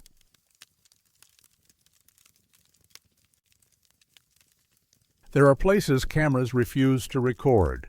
Blacktop Mesa stands at 5,200 feet in the eastern Superstition Wilderness, a broad plateau of dark basalt that earned its name from the near-black appearance of its summit caprock when viewed from surrounding valleys. The mesa's flat top extends roughly 3/4 of a mile in length and half a mile in width, offering panoramic views of the Tonto Basin to the north and the jagged interior peaks of the Superstitions to the west. Access requires a strenuous off-trail scramble over loose scree and exposed rock faces, discouraging all but the most committed hikers. Those who make the climb typically do so for the views and the satisfaction of reaching a summit that appears on few trail maps and in fewer guidebooks. The area's remoteness means it sees perhaps 30 to 40 visitors per year, mostly experienced climbers and peak baggers working through lists of Arizona summits. Most leave satisfied, having spent an hour or two on top before descending. Some leave puzzled, reviewing their cameras on the way down and finding that their summit photographs have failed in ways that seem to defy the basic function of imaging equipment. The pattern has persisted for at least 18 years, with enough consistency to appear in climbing forums and regional hiking groups as a known quirk of the location, though no satisfactory explanation has emerged. The earliest documented report came from a climber named Derek Paulson, who summited Blacktop Mesa on November 2, 2006. Paulson was an amateur photographer who regularly documented his climbs with a Nikon D70 digital SLR. He took 43 photographs during his ascent, all of which came out normally. Clear images of the trail, surrounding peaks, and vegetation. Upon reaching the summit, he spent approximately 90 minutes taking photographs of the views in all directions. He used various settings, including automatic mode, manual exposure, and different ISO sensitivities. When he reviewed his images that evening, he found that every photograph taken from the summit showed the same result: pure white, as though he had photographed an overexposed blank surface or pointed the camera directly at the sun. The metadata embedded in the files confirmed they had been taken at the correct times and locations based on GPS tags. The camera settings indicated proper exposure values. But the images themselves contained no visible detail, just uniform white pixels across the entire frame. Paulson assumed equipment malfunction and thought little more about it until the following spring when he attempted the climb again with a different camera. On April 15, 2007, he reached the summit with a Canon point-and-shoot model. The results were identical. Every summit photograph showed complete white saturation. Photographs taken 300 yards below the summit during his descent showed normal exposure and detail. He posted about the experience on a climbing forum, describing it as a strange camera glitch possibly related to altitude or atmospheric conditions. Within days, 3 other climbers responded, saying they had experienced the same phenomenon on Blacktop Mesa. 1 reported white images, 2 reported complete black images, as though the camera had captured nothing but darkness, despite bright midday conditions. This exchange prompted more attention. In June of 2007, a group of 4 climbers from Tucson summited Blacktop Mesa with the specific intention of testing the camera anomaly. They brought 5 different cameras, 2 digital SLRs, 1 film camera, 1 disposable camera, and 1 video camera. All 5 devices produced images or footage showing either complete white saturation or complete darkness when used at the summit. The same cameras work normally when used 300 yards down any side of the mesa. The group documented their findings with careful methodology. They photographed the same rock formation from multiple distances, starting at the summit and moving progressively down the slope. Images taken at the summit showed white or black. Images taken 100 yards down showed white or black. Images taken 200 yards down showed partial detail emerging through the saturation. Images taken 300 yards down showed normal detail and exposure. The transition was consistent regardless of which direction they descended. One member of the group, a geology student named Maria Santos, noted that the phenomenon seemed to have a defined boundary.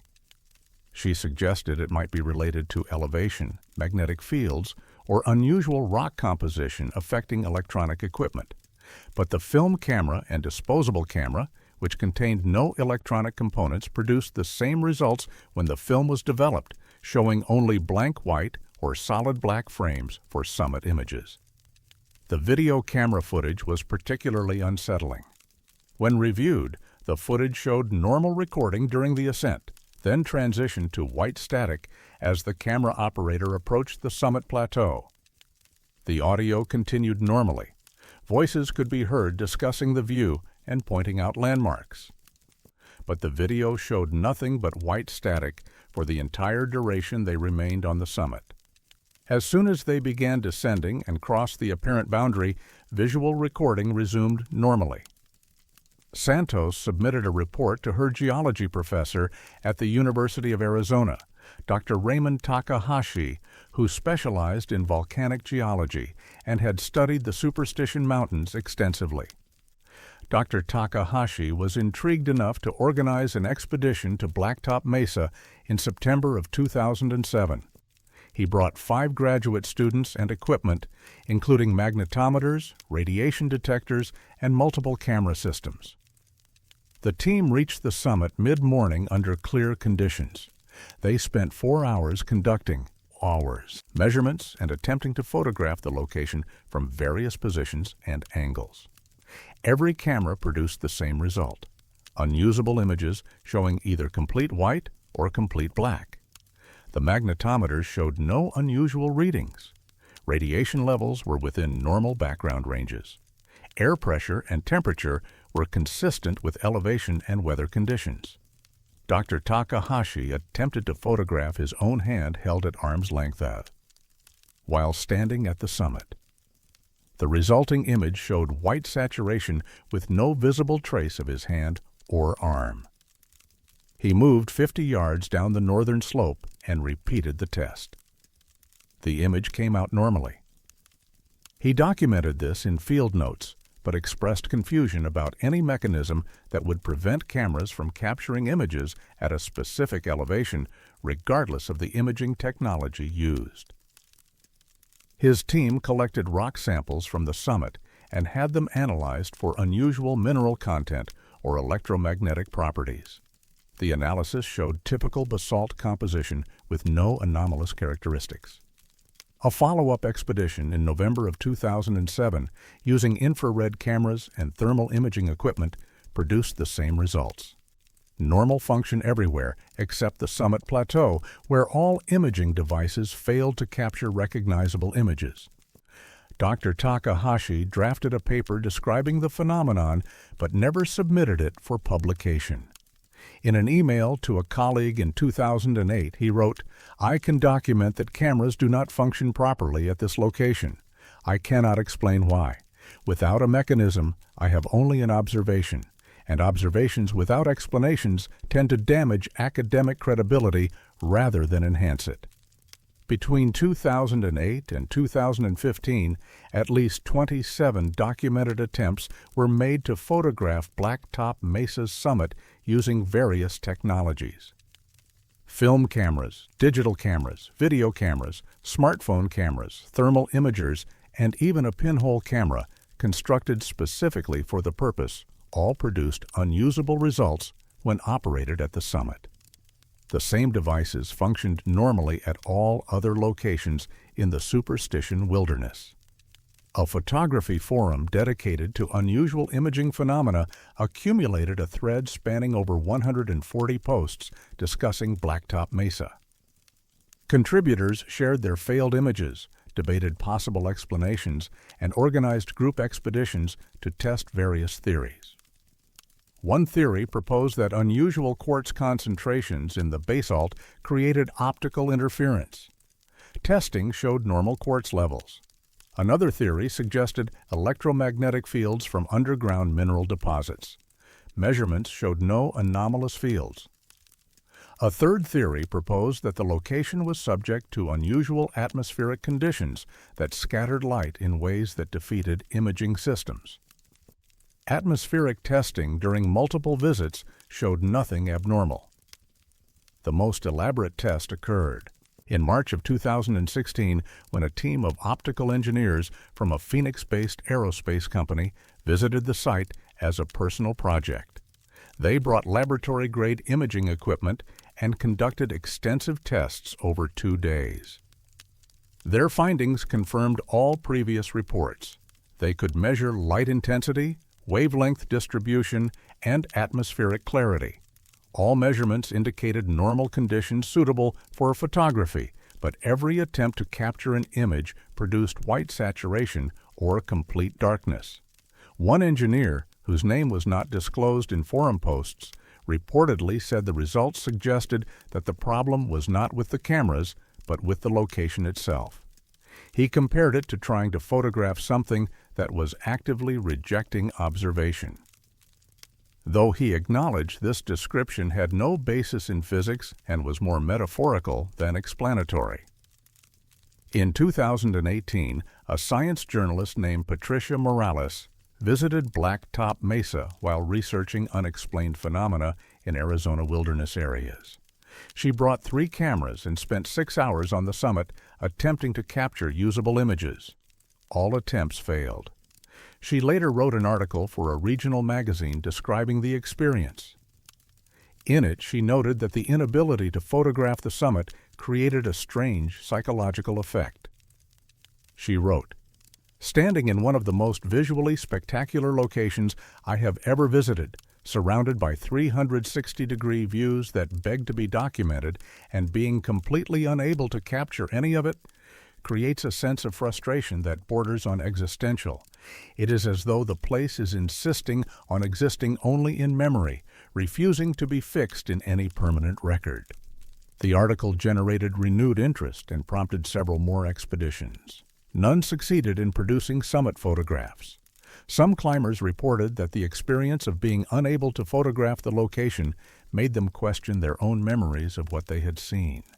Without photographic verification, they found themselves uncertain whether the views had been as spectacular as they remembered, or whether their minds were filling in details that might not have existed. The United States Geological Survey was contacted multiple times between 2010 and 2020 with requests to investigate the phenomenon. The USGS consistently responded that while the reports were interesting, they fell outside the agency's primary research mandate, and that limited resources had to be directed toward projects with clear geological or hazardous implications. No official investigation was conducted. Satellite imagery of Blacktop Mesa shows the summit clearly from overhead perspectives. Google Earth and other mapping services display the plateau in normal detail with no visible anomalies. Aerial photographs taken from aircraft show the location normally. The phenomenon appears to be specific to ground-level imaging, attempts conducted on or very near the summit itself. The most recent documented attempt occurred in October of 2023 when a professional photographer named Vincent Ramirez hiked to the summit with the explicit goal of determining whether modern mirrorless camera technology might overcome whatever prevented earlier systems from functioning. He brought a Sony Alpha Series camera with high dynamic range capabilities and spent 3 hours testing various settings and techniques. Every image showed either complete white or complete darkness. He descended 300 yards and immediately captured a perfect photograph of the summit from below. He posted the working photograph online alongside 12 failed attempts from the summit itself. In his commentary, he wrote, "I have photographed in every challenging condition imaginable: bright snow, deep caves, desert heat, Arctic cold. I have never encountered a location that simply refuses to be photographed. It is not a technical problem. It is something else. Blacktop Mesa remains accessible to climbers willing to make the difficult approach. The summit offers views that those who have been there describe as exceptional. but there are no photographs to confirm these descriptions. No images exist showing what the summit looks like to someone standing on it. The visual record of Blacktop Mesa begins and ends 300 yards below its highest point, as though an invisible boundary has been drawn beyond which cameras cease to fulfill their fundamental purpose. And climbers who reach the top continue to try, pointing lenses at horizons they can see clearly, pressing shutters that click and whir and record nothing but white or black, standing in a place that permits presence but denies proof, existing in human memory but nowhere else.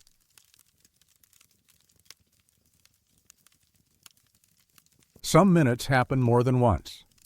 Dutchman's Trail extends 27 miles through the heart of the Superstition wilderness, tracing a route that miners and prospectors followed in the late 1800s when stories of Jacob Waltz's lost gold mine drew hundreds into these mountains. The trail crosses terrain ranging from gentle valley floors to exposed ridgelines where summer heat can be lethal and winter winds cut through layers of clothing with little resistance. Modern hikers use the trail to access the wilderness interior, camping at designated sites and navigating by GPS units that have largely replaced paper maps and compass work. The technology is reliable in these mountains. Satellite signals reach receivers without significant obstruction. Coordinates plot accurately.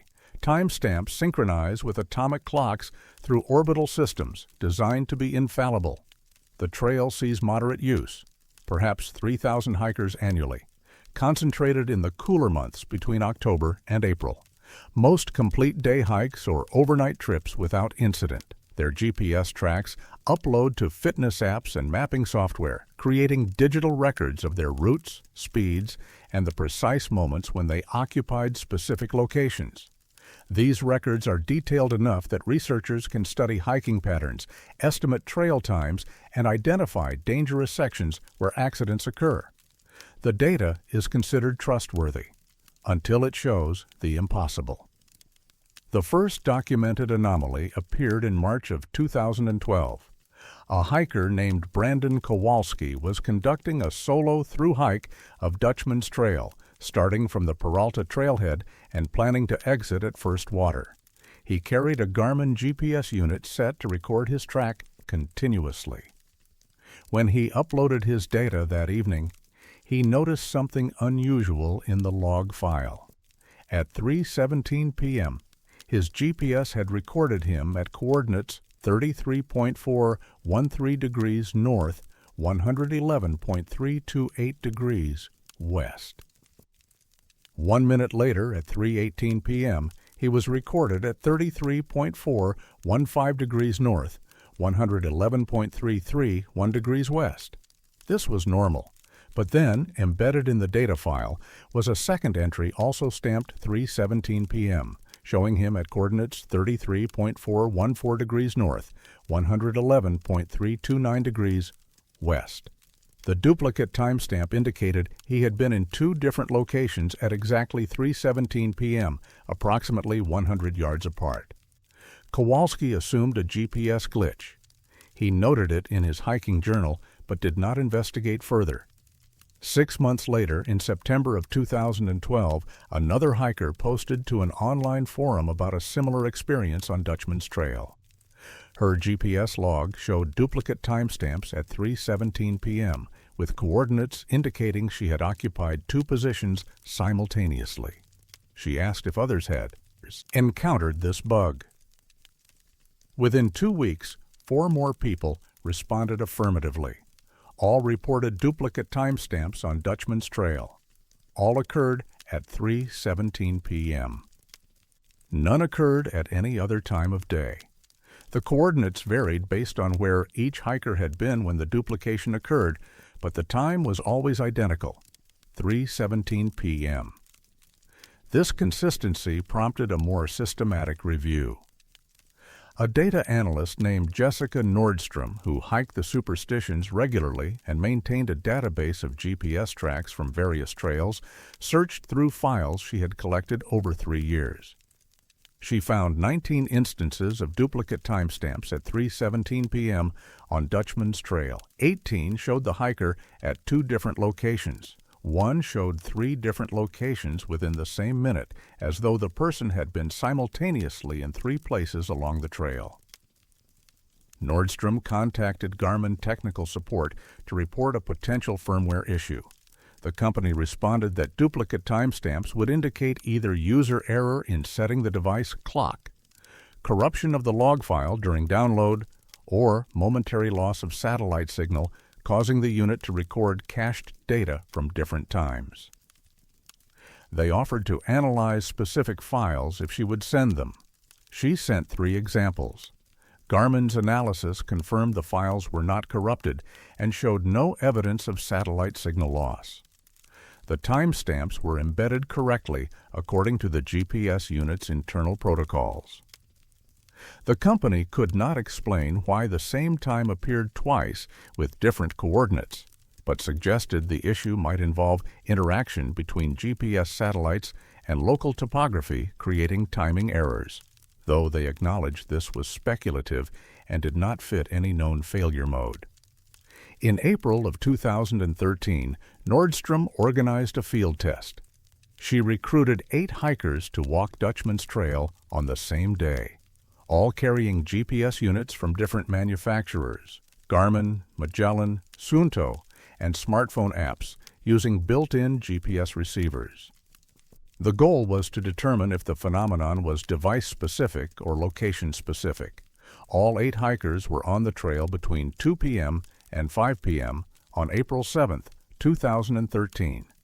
They hiked at different paces and were distributed along different sections of the 27-mile trail. When they uploaded their data that evening, 5 of the 8 GPS units showed duplicate timestamps at 3:17 p.m. The duplicates occurred regardless of manufacturer or device type. Smartphones showed the same anomaly as dedicated GPS units. The 3 hikers whose devices did not show duplicates had been in sections of the trail where steep canyon walls or dense vegetation obscured sky visibility. The 5 who experienced duplicates had been in relatively open terrain with clear satellite reception. This suggested the phenomenon required strong GPS signal and was not the result of signal degradation or interference. Nordstrom documented these findings in a blog post that attracted attention from GPS enthusiasts and amateur researchers. Several suggested explanations: atmospheric distortion of satellite signals, relativistic time dilation effects, localized magnetic anomalies affecting receiver clocks. Each theory was examined and found insufficient. Atmospheric distortion would not produce consistent results at the same time daily.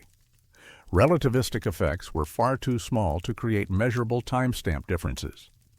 Magnetic fields do not affect GPS receiver clocks, which are crystal oscillator-based and magnetically shielded. A physicist from Northern Arizona University named Dr. Leonard Takahashi read Nordstrom's post and contacted her with an offer to conduct a more controlled experiment. In November of 2013, Dr. Takahashi led a team of 4 to Dutchman's Trail equipped with multiple GPS receivers, atomic clock references, and radio time signal receivers synchronized to national standards. They positioned themselves at 3 locations along the trail, maintaining radio contact, and recorded data continuously between 2 p.m. and 5 p.m. At 3:17 p.m., all GPS units showed duplicate timestamps.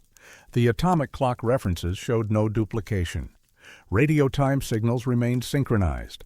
Only the GPS-derived timestamps duplicated, suggesting the phenomenon affected how GPS satellites reported time to ground receivers in this specific location at this specific moment.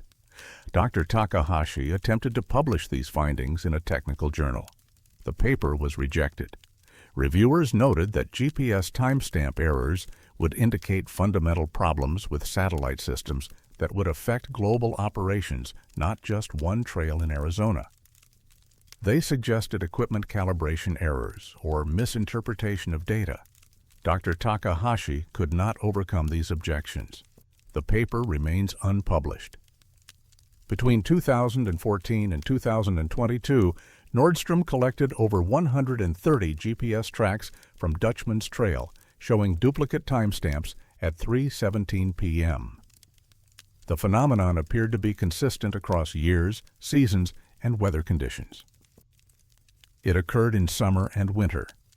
It occurred during solar storms and during periods of minimal solar activity. It occurred whether 3 hikers were on the trail or 30.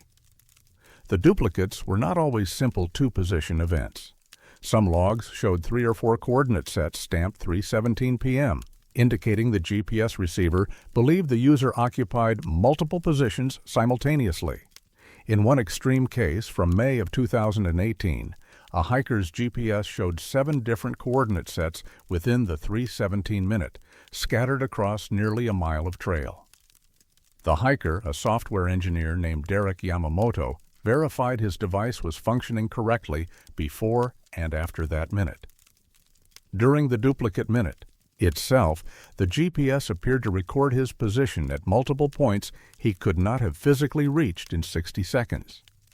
Yamamoto filed a report with the Federal Aviation Administration, which oversees GPS systems in the United States. The FAA responded that GPS performance monitoring showed no anomalies in satellite operations during the reported time and date. They suggested the user's receiver had malfunctioned. When Yamamoto noted that over 100 devices from multiple manufacturers had exhibited identical behavior at the same location and time, the FAA did not respond further.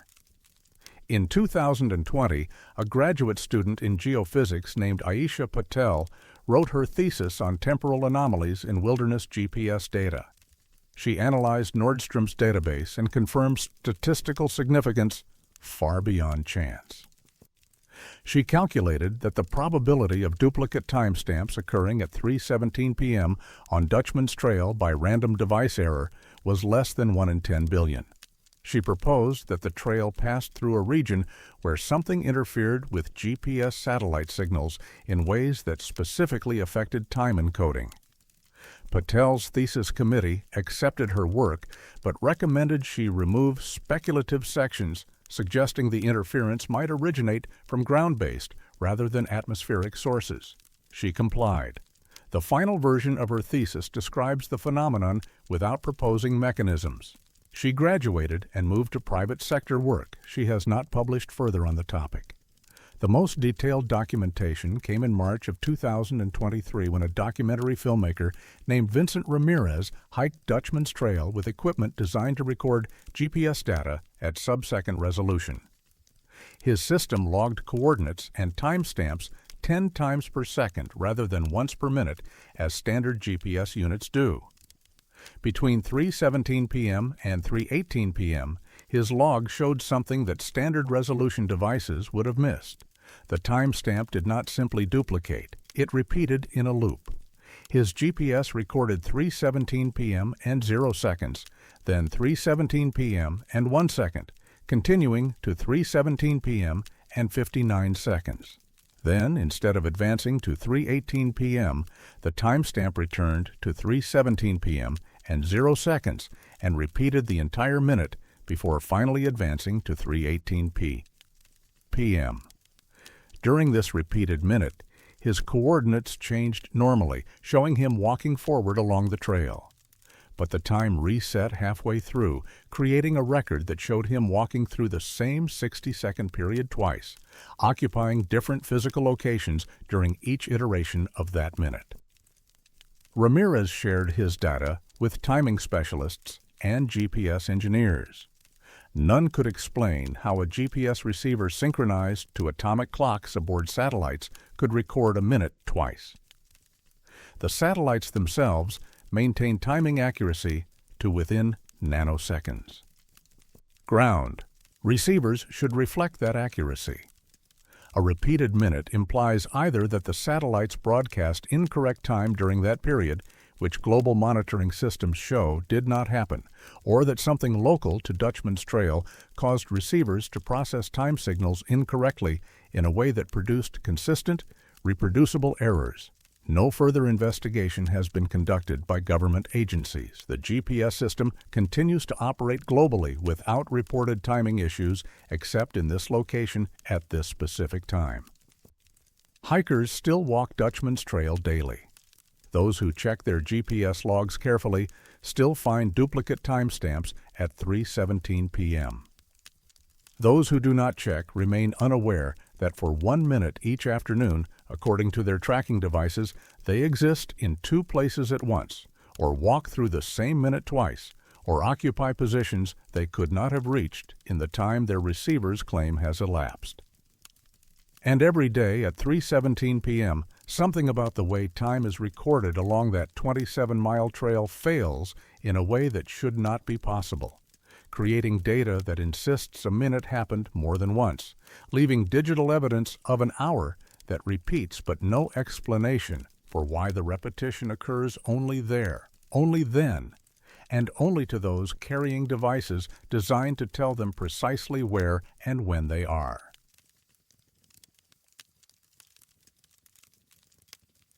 Some conversations were never meant to be overheard. Needle Canyon cuts through the eastern section of the Superstition Wilderness, a narrow drainage flanked by vertical walls of welded volcanic tuff that rise 300 feet on either side.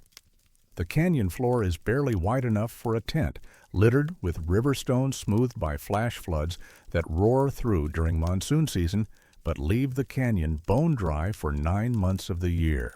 A thin trail follows the drainage for roughly 2 miles before terminating at a rockfall that has blocked further passage since at least the 1930s. The area sees minimal use, perhaps a dozen overnight campers annually, drawn by the isolation and the technical climbing routes on the canyon's western wall. Those who camp there typically leave at first light, citing poor sleep or an inexplicable desire to be elsewhere. The canyon has no particular reputation for danger.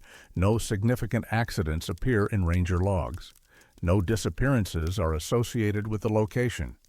It is simply remote, difficult to access, and uncomfortable in the way narrow desert canyons often are. Cold at night, airless during the day, and prone to strange acoustics where sounds echo and distort until their sources become impossible to locate. Most campers attribute their unease to these environmental factors.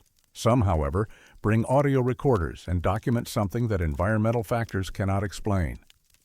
The earliest known recording came from a backpacker named Timothy Brandt, who spent a night in Needle Canyon on April 12, 2005.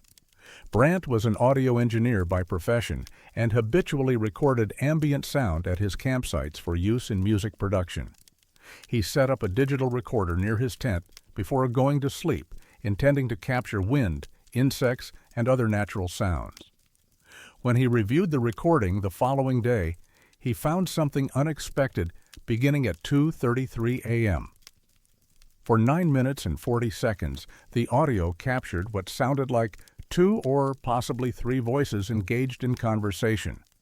The voices were distinct from each other in tone and rhythm, suggesting turn-taking typical of human dialogue. But the language was unrecognizable. The phonemes did not correspond to any language Brandt was familiar with, and he spoke 4 languages fluently. The recording quality was poor despite his professional equipment, obscured by static that seemed to originate within the voices themselves rather than from environmental interference. Brandt assumed he had been near other campers whose conversation his recorder had picked up, but when he checked his notes, he confirmed he had seen no other vehicles at the trailhead and no other tents in the canyon. He had been alone. The nearest designated camping area was over 3 miles away, well beyond the range his equipment could capture coherent speech. He shared the recording with colleagues who specialized in audio forensics. They confirmed the presence of voice-like sounds exhibiting conversational structure, but could not identify the language or improve the recording quality through filtering or enhancement. One colleague noted that the static surrounding the voices appeared to be correlated with the speech patterns, increasing and decreasing in sync with syllabic rhythm, as though the static was part of the vocalization rather than external noise. Brandt posted the recording to an audio engineering forum in June of 2005, describing it as an interesting acoustic puzzle. The post received moderate attention, but no definitive explanations. Most respondents suggested he had recorded distant hikers or campers whose voices had been distorted by the canyon's acoustics and equipment limitations.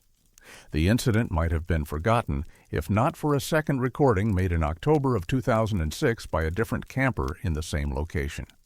A graduate student in anthropology named Lisa Kowalski spent a night in Needle Canyon as part of a solo backpacking trip.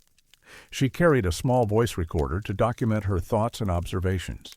When she reviewed her recordings, she found that at 2:33 a.m., her device had captured voices similar to those on Brandt's recording. The conversation lasted 9 minutes and 40 seconds. The language was unidentifiable. The static was present. Kowalski had studied linguistics as part of her anthropology training. She transcribed what phonemes she could distinguish and showed them to faculty members specializing in indigenous languages of the Southwest. None recognized the sounds as belonging to any known language family. One professor noted that the transcription suggested grammatical structure with patterns that might indicate subject-verb-object ordering, but without more context it was impossible to say anything definitive. Kowalski searched online for similar recordings and found Brandt's forum post. She contacted him and they compared their audio files. The recordings were remarkably similar, not identical, but close enough that both featured the same voice characteristics, the same duration, the same starting time. They appeared to be recordings of the same phenomenon separated by 18 months. This correspondence prompted them to organize a deliberate recording attempt. In March of 2007, Brandt and Kowalski returned to Needle Canyon with upgraded equipment, including multiple recorders positioned at different locations within the canyon. They documented the ambient environment carefully, confirming they were alone and that no other campers or hikers were present within several miles. At 2:33 a.m., all recorders captured the voices. The phenomenon was consistent across devices positioned up to 200 yards apart. The conversation lasted exactly 9 minutes and 40 seconds on all recordings, beginning and ending at precisely the same moments. Brandt noted that this synchronization was unusual for natural sound propagation in a canyon environment where echoes and reflections typically create time delays between recording positions. They collected 12 hours of audio that night. Only the 9-minute 40-second segment contained the voices. The rest was normal canyon ambience, wind, settling stones, the occasional animal movement. During the voice segment, ambient sounds continued underneath, suggesting the voices were additions rather than replacements of the natural soundscape. Brandt submitted the recordings to a university linguistics department with a request for analysis. A computational linguist named Dr. Raymond Takahashi examined the files using software designed to identify language families through phonetic patterns and grammatical markers. His analysis confirmed that the voices exhibited language-like properties, consistent phoneme inventory, rhythmic patterns suggesting prosody, and turn-taking behavior indicating dialogue. However, the language did not match any of the 7,000 languages in the comparative database. Dr. Takahashi wrote in his report, "The recordings contain what appears to be human speech following grammatical rules, but the language is not identifiable with current linguistic knowledge." Between 2007 and 2015, 11 separate parties camped in Needle Canyon and reported or recorded the voices. All recordings were made at 2:33 a.m. All lasted 9 minutes and 40 seconds. All featured the same unidentifiable language obscured by correlated static. The consistency was striking. Even ambient conditions that varied between recordings Wind, temperature, humidity did not affect the characteristics of the voices, which remained uniform across years and seasons. A sound engineer from Los Angeles named Marcus Delgado visited the site in May of 2013 with equipment typically used for film production, capable of isolating and enhancing audio in post-production. His recorders captured the voices as expected. But when he attempted to clean the audio using professional software, the process failed in unusual ways. Removing the static also removed portions of the speech, as though the two were inseparably linked. Filtering specific frequency ranges caused gaps in the conversation that made it less intelligible rather than more. He described it as though the static and the voices occupied the same acoustic space in a way that violated normal principles of sound mixing.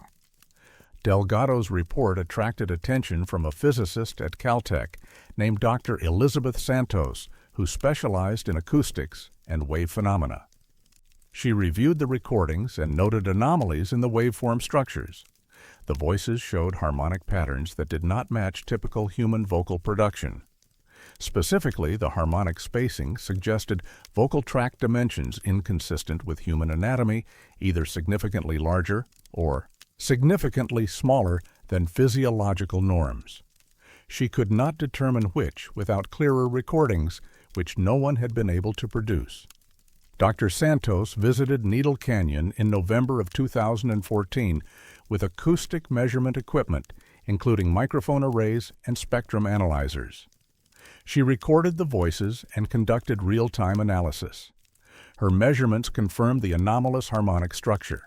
She also detected directionality issues. The voices appeared to originate from multiple locations simultaneously, with microphones positioned 30 feet apart, detecting the same sound at the same intensity and phase, as though the source was equidistant from all recording positions, despite that being geometrically impossible in the confined space. She drafted a paper on her findings but withdrew it before submission. In an email to a colleague, she wrote, "I can describe what the measurements show, but I cannot explain them. The voices exist on the recordings.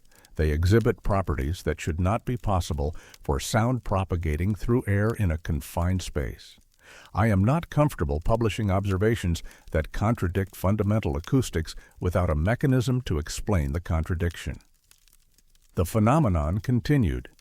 In 2016, a group of 4 campers recorded the voices using smartphones and dedicated audio recorders. All devices captured the same 9-minute 40-second sequence. One member of the group, a linguist named Patricia Yamamoto, attempted to learn the language by listening repeatedly to the recordings. She identified approximately 200 distinct phonemes and what she believed were recurring grammatical markers, but she could not determine meaning.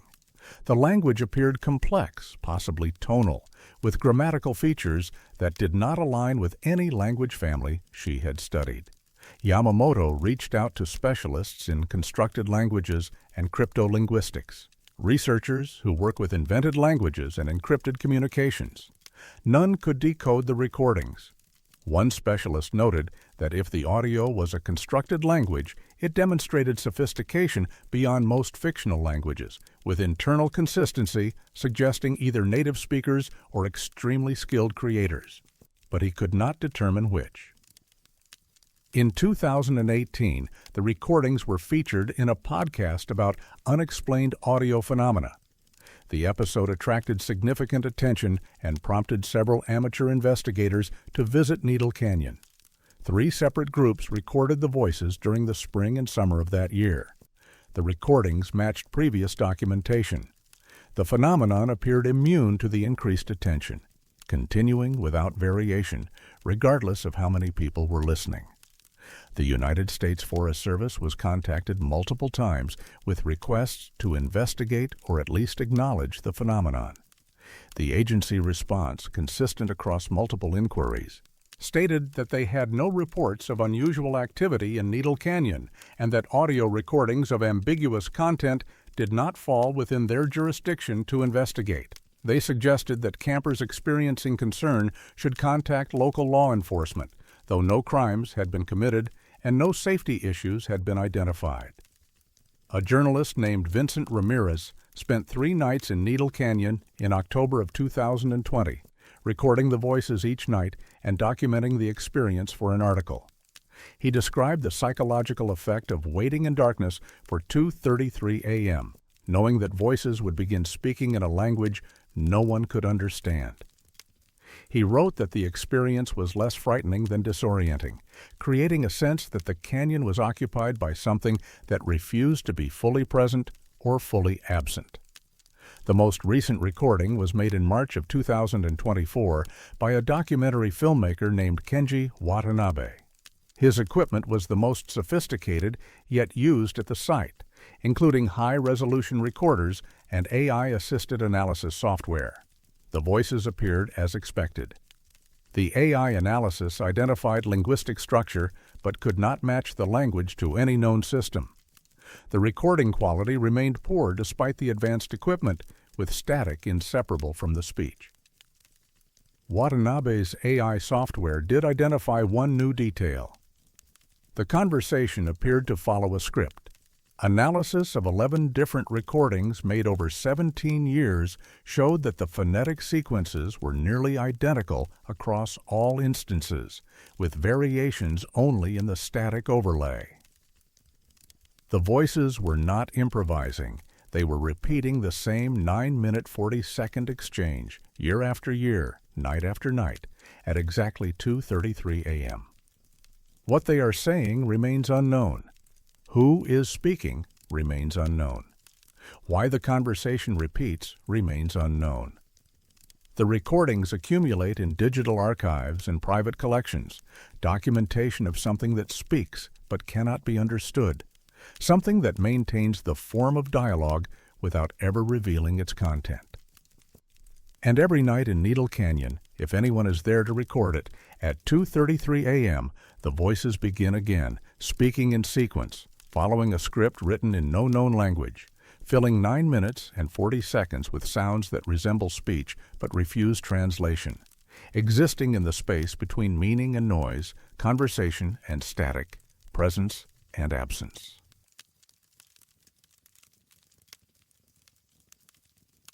Fire takes everything except what it chooses to leave behind. Hieroglyphic Canyon cuts through the western edge of the Superstition Mountains, a drainage system that rises from the desert floor at 2,000 feet and climbs through a landscape of ocotillo, palo verde, and saguaro cactus to rocky outcrops decorated with ancient petroglyphs. The canyon is popular with day hikers, offering a relatively accessible 3-mile round trip to the rock art sites. The trailhead sees heavy use, particularly in winter months when temperatures make desert hiking tolerable. The surrounding terrain is classic Sonoran desert. Sparse vegetation adapted to extreme heat and minimal rainfall, punctuated by seasonal blooms that transform the landscape briefly before the drought returns. Fire is not uncommon in this environment. Lightning strikes ignite brush. Human carelessness occasionally sparks flames that spread through dried grasses and dead wood. But the desert burns differently than forests. Fires move quickly through available fuel and exhaust themselves against bare rock and sand. They rarely achieve the sustained intensity that consumes everything in their path.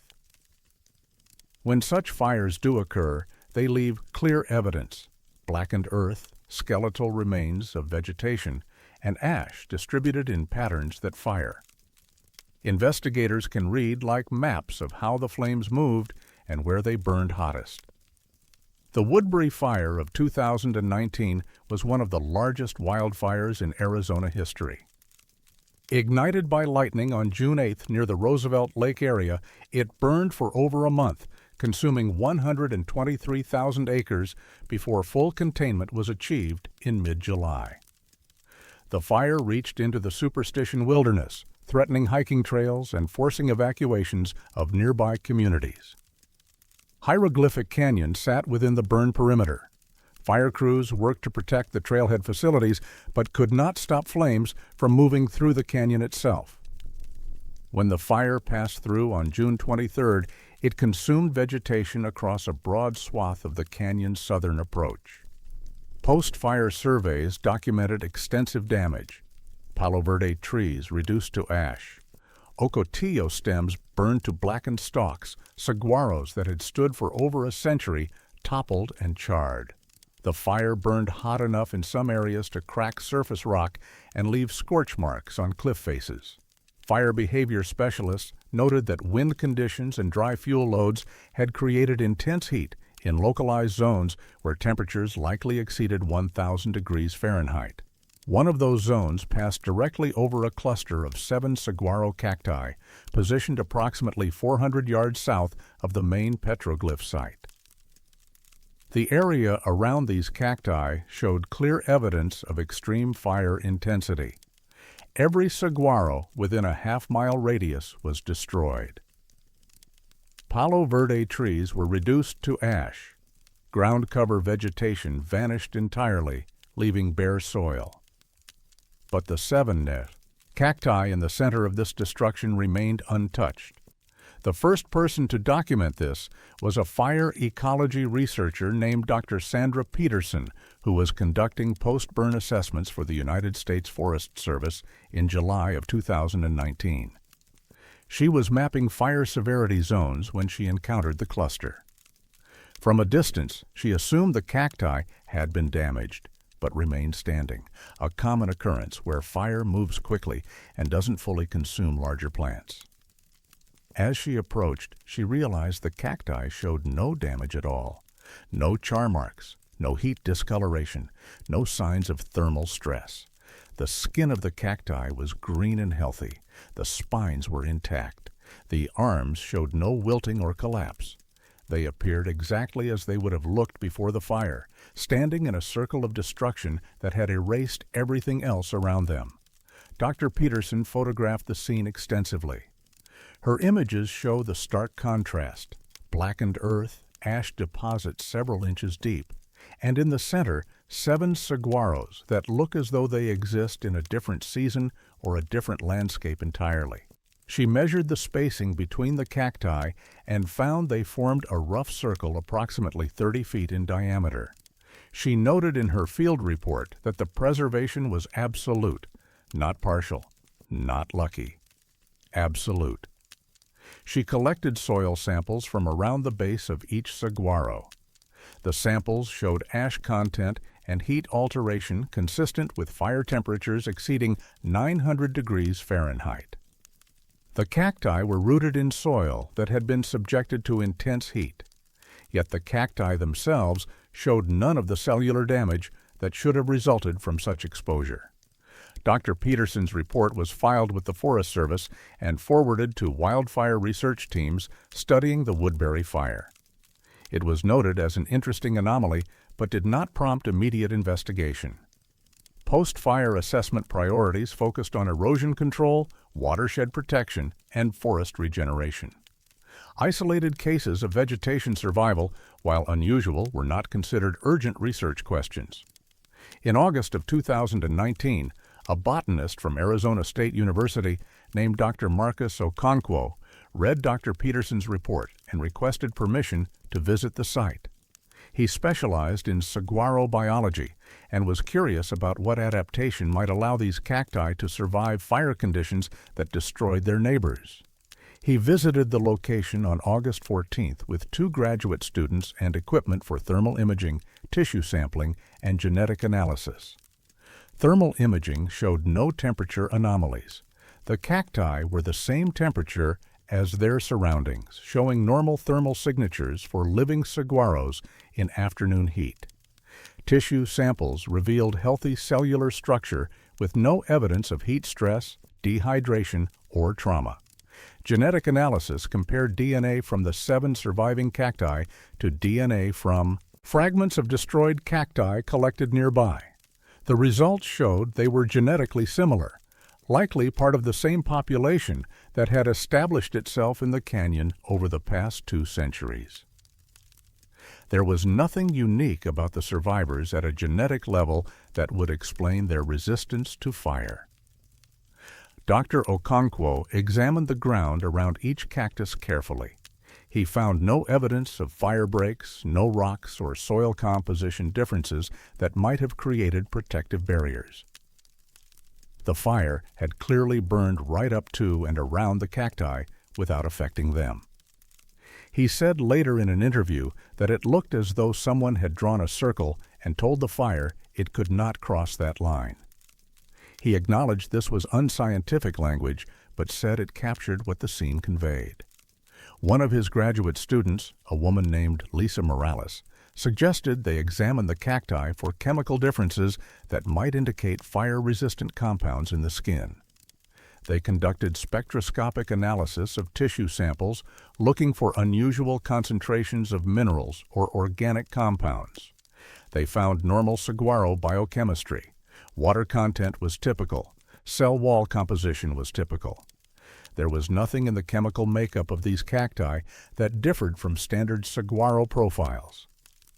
The team returned in September with more sophisticated equipment, including ground-penetrating radar to examine root systems and soil structure. They wanted to determine if something beneath the surface had protected the cacti. The radar showed typical root distribution extending radially from each plant. Soil density was consistent with the surrounding area. No underground features were detected that would explain the survival. Dr. Okonkwo submitted his findings to the Journal of Arid Environments in October of 2019. The paper described the phenomenon, presented the data, and concluded that the survival mechanism remained unknown. The paper was rejected. Reviewer comments suggested that incomplete data about pre-fire conditions made it impossible to rule out that these cacti had simply been outside the primary burn zone. One reviewer noted that fire behavior is complex and unpredictable, creating microenvironments where vegetation can survive for reasons that are difficult to reconstruct after the fact. Dr. Okonkwo disagreed with this assessment. He had documentation of fire intensity throughout the area. He had soil evidence showing extreme heat exposure. He had photographs clearly showing that these 7 cacti stood in the center of extensive destruction. But he could not overcome the reviewer's skepticism. The paper remained unpublished. Between 2019 and 2023, the site was visited by approximately 30 researchers, journalists, and curious hikers who had heard about the phenomenon through word of mouth or online forums. Most took photographs. Several collected additional samples with Dr. Okonkwo's permission. A fire behavior specialist from the University of Montana examined scorch patterns on nearby rocks and confirmed that fire had moved through the area with high intensity. A geologist analyzed the soil composition and found nothing unusual. A dendrochronologist examined growth rings in a charred Palo Verde trunk and determined the fire had burned at a temperature consistent with complete vegetation consumption. No explanation emerged. The cacti continued to thrive. By 2021, they showed new growth, with one producing flowers in the spring, a sign of health and normal function. The contrast between their vitality and the slowly recovering landscape around them became more pronounced as time passed.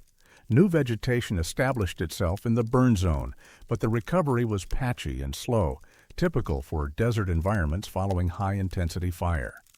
The 7 saguaros stood unchanged, as though the fire had never occurred. In 2022, a documentary filmmaker named Vincent Ramirez spent 2 days at the site interviewing researchers and filming the cacti. He spoke with Dr. Peterson, Dr. Okonkwo, and several Forest Service personnel who had worked on the Woodbury fire. All confirmed the anomaly. None could explain it. Ramirez noted in his footage that standing among the cacti created an unsettling feeling, as though the space they occupied existed slightly apart from the surrounding landscape. A fire ecologist who asked not to be named told Ramirez that fire survival is usually explicable through moisture content, fire behavior, or protective features. In this case, none of those factors applied.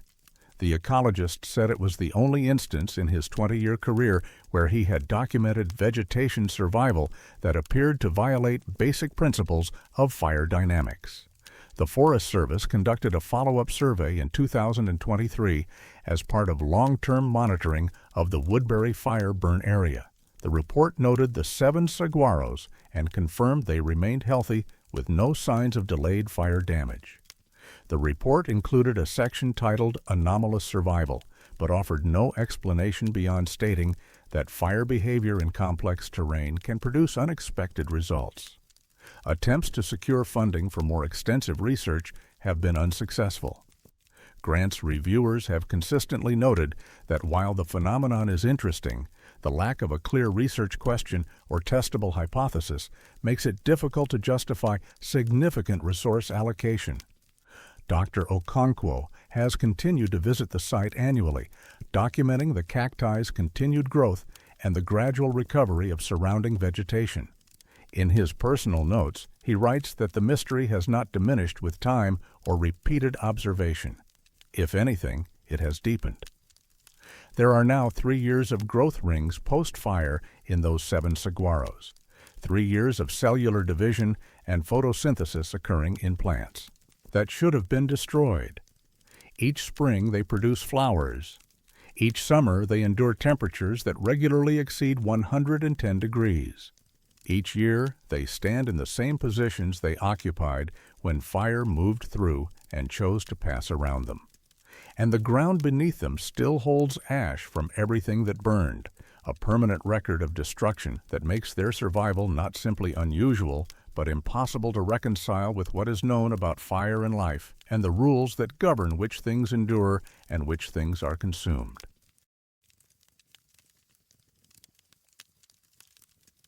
Some tracks begin where nothing should have started walking.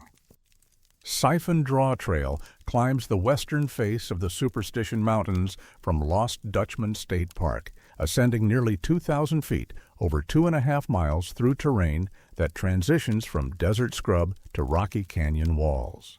The trail is well maintained in its lower sections, popular with day hikers who appreciate the relatively short distance to dramatic views.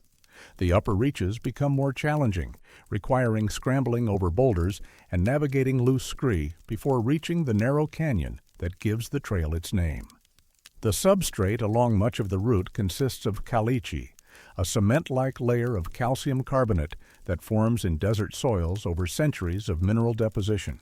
Once hardened, caliche is nearly impervious to erosion and holds impressions for years, if not decades. This durability makes caliche useful for studying foot traffic patterns and wildlife movement. It also makes it difficult to explain how fresh-looking tracks can appear overnight in areas where the surface has been undisturbed for weeks or months. Trail maintenance crews learn to recognize normal wear patterns, the gradual development of ruts where hikers follow the same path, the spreading of loose material at the edges of compacted zones, the predictable erosion that occurs after rain events. What they are not trained to recognize are boot prints that appear fully formed in hardened caliche, showing no signs of the process that should have created them. The first documented report came from a volunteer trail crew member named Gregory Tanaka, who was conducting routine maintenance on Siphon Draw Trail on November 3, 2010. He was working near the 1-mile marker, clearing small rocks from the trail surface, when he noticed a series of boot prints crossing the path at an oblique angle. The prints were distinct and well-defined, pressed into caliche that Tanaka had walked over the previous week without seeing any tracks. He assumed hikers had passed through recently, though the prints looked weathered, as though they had been there for months or years. What made him look more closely was the pattern. The prints began approximately 15 feet east of the trail in an area of undisturbed caliche showing no approach tracks. They crossed the trail, continued west for roughly 40 feet, and then stopped abruptly in the middle of a flat section of hardened substrate. There was no indication of where the person had come from or where they had gone. The prints simply started and stopped with nothing before or after. Tanaka photographed the tracks and reported them to the park ranger station. A ranger named Patricia Wolf visited the site the following day and confirmed Tanaka's observations.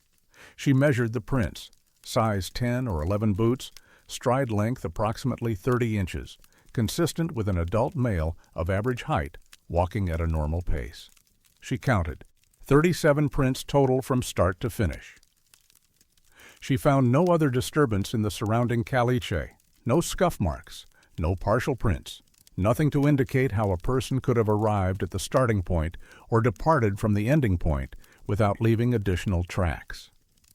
Wolf noted in her report that the weathering pattern of the prints suggested significant age.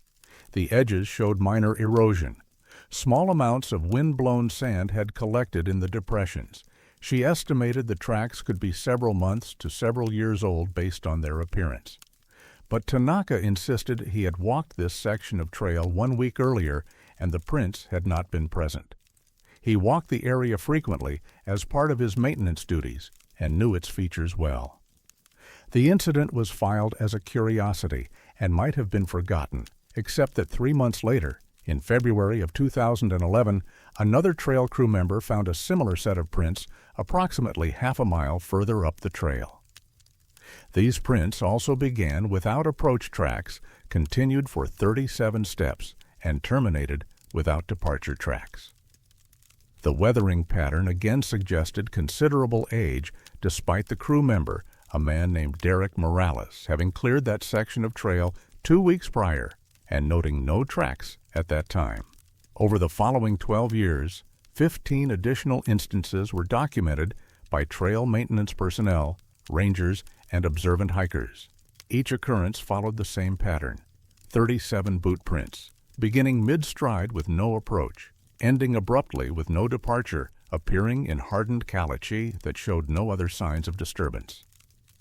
The prints varied in size and tread pattern, suggesting different individuals, but the number of steps remained constant. A geology professor from Mesa Community College named Dr. Leonard Kowalski visited the site in April of 2013 after hearing about the phenomenon from a former student who worked as a park ranger. Dr. Kowalski specialized in desert geomorphology and was curious about whether unusual weathering processes might explain the track's appearance and disappearance. He examined 3 separate sets of prints that were currently visible along the trail. His analysis confirmed they were genuine impressions in caliche, not surface markings or optical illusions. The caliche surrounding the prints showed no fracturing or recent disturbance that would indicate someone had walked across it. He noted that creating a print in hardened caliche requires significant force, typically produced by a person's full body weight transferred through the sole of a boot. Yet there was no compression halo around the prints, no spiderweb cracking, none of the secondary features that normally accompany foot traffic on hardened substrates. The weathering pattern puzzled him most. He said the prints looked as though they had been exposed to desert conditions for 5 to 10 years based on edge erosion and sand accumulation. But trail crew records indicated these specific prints had appeared within the previous 6 months. Dr. Kowalski collected samples of the caliche from inside and adjacent to the prints for laboratory analysis, hoping to detect chemical or structural differences that might explain the discrepancy. Laboratory results showed normal caliche composition with no anomalies. The calcium carbonate content, grain size distribution, and mineral inclusions were consistent with samples taken from undisturbed areas nearby. Dr. Kowalski concluded that if the prints were being artificially created, the method was sophisticated enough to perfectly replicate natural weathering processes and leave no detectable evidence of manipulation. In May of 2014, park rangers installed a motion-activated trail camera overlooking a section of Siphon Draw where 2 previous print discoveries had occurred. The camera operated for 8 months, capturing thousands of images of hikers, wildlife, and weather conditions. In January of 2015, a ranger checking the camera's memory card found images from December 23rd showing a new set of 37 boot prints that had not been present in images from December 22nd. The prints followed the established pattern, beginning without approach, ending without departure, appearing overnight in previously undisturbed caliche. Review of the camera footage showed no human activity during the night of December 22nd to 23rd. Several deer passed through. A coyote appeared briefly around 3 a.m. No people, no vehicles, no explanation for how the prints were created. The camera was positioned to cover the entire area where the prints appeared. If someone had walked there, the camera should have recorded it. A wildlife biologist named Dr. Aisha Yamamoto was consulted to determine if animal activity might somehow be creating track patterns that resembled boot prints. She reviewed the camera footage and examined the prints in person. Her assessment was unequivocal. The prints were made by human footwear, not animals. The tread patterns, depth consistency, and stride mechanics were all characteristic of a person walking normally. No known animal creates tracks matching these features. In 2016, a forensic podiatrist from Phoenix named Marcus Delgado offered to analyze the prints. Forensic podiatry examines footwear impressions and gait patterns to identify individuals or provide evidence in criminal investigations. Delgado photographed and measured 4 sets of prints, creating detailed records of tread patterns, wear indicators, and stride characteristics. His analysis revealed that the prints came from at least 3 different individuals wearing different boot brands and sizes. The gait patterns showed normal walking biomechanics with no abnormalities or signs of injury. One set showed wear consistent, with a person who pronated slightly when walking. Another showed heel wear, suggesting a person who carried extra weight on their right side. These were authentic prints made by real people wearing real boots and walking with natural gaits. What remained unexplained was how those people had arrived at the starting point and departed from the ending point without leaving any other traces. Delgado's report was shared with the Pinal County Sheriff's Office in case the prints were related to unreported incidents or missing persons. The Sheriff's Office reviewed the information but found no correlation with any active investigations. The boot sizes and tread patterns did not match any evidence from crime scenes or missing person cases. The prints were authentic but did not connect to any known individuals or events.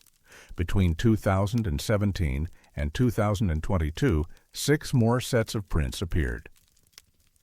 Park policy shifted to documentation without active investigation. Rangers photographed new discoveries, recorded GPS coordinates, and filed reports, but no resources were allocated for solving what had become classified as an unexplained recurring phenomenon rather than a potential safety issue or law enforcement matter. A science journalist named Vincent Ramirez wrote an article about the prints for a regional magazine in 2020. The article generated moderate interest and prompted several amateur investigators to visit the trail. None discovered new information. Some suggested the prints were an elaborate hoax perpetrated by trail crew members or local hikers.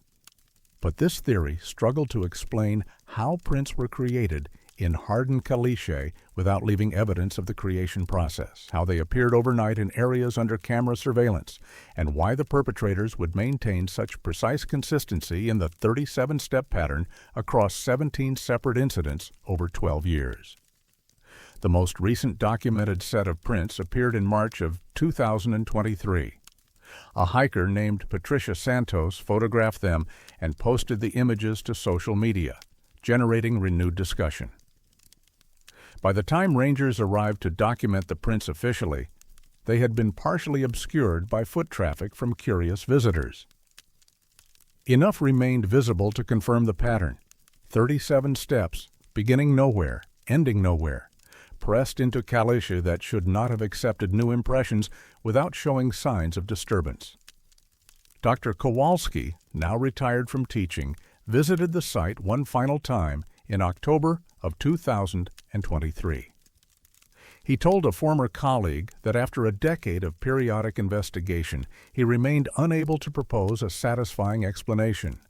He said the prints violated his understanding of how surfaces record pressure and how weathering progresses over time.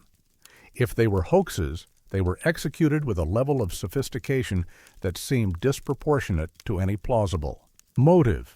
If they were genuine tracks left by people who had somehow learned to walk without leaving approach or departure signs, he had no framework for understanding how such a thing could occur.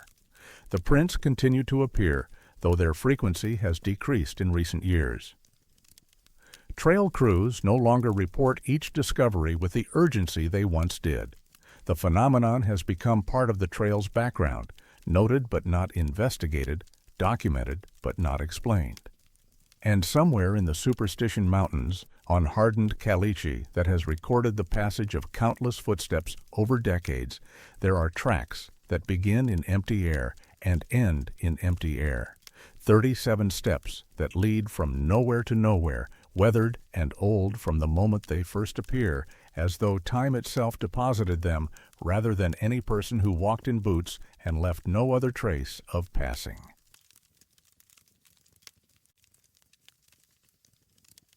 Some tracks begin where nothing should have started walking. Siphon Draw Trail climbs the western face of the Superstition Mountains from Lost Dutchman State Park, ascending nearly 2,000 feet over 2.5 miles through terrain that transitions from desert scrub to rocky canyon walls. The trail is well maintained in its lower sections, popular with day hikers who appreciate the relatively short distance to dramatic views. The upper reaches become more challenging, requiring scrambling over boulders and navigating loose scree before reaching the narrow canyon that gives the trail its name. The substrate along much of the route consists of caliche, a cement-like layer of calcium carbonate that forms in desert soils over centuries of mineral deposition. Once hardened, caliche is nearly impervious to erosion and holds impressions for years, if not decades. This durability makes caliche useful for studying foot traffic patterns and wildlife movement. It also makes it difficult to explain how fresh-looking tracks can appear overnight in areas where the surface has been undisturbed for weeks or months.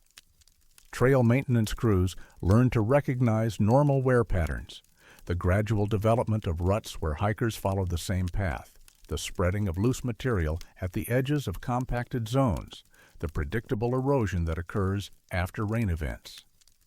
What they are not trained to recognize are boot prints that appear fully formed in hardened caliche, showing no signs of the process that should have created them. The first documented report came from a volunteer trail crew member named Gregory Tanaka, who was conducting routine maintenance on Siphon Draw Trail on November 3, 2010. He was working near the 1-mile marker, clearing small rocks from the trail surface, when he noticed a series of boot prints crossing the path at an oblique angle. The prints were distinct and well-defined, pressed into caliche that Tanaka had walked over the previous week without seeing any tracks.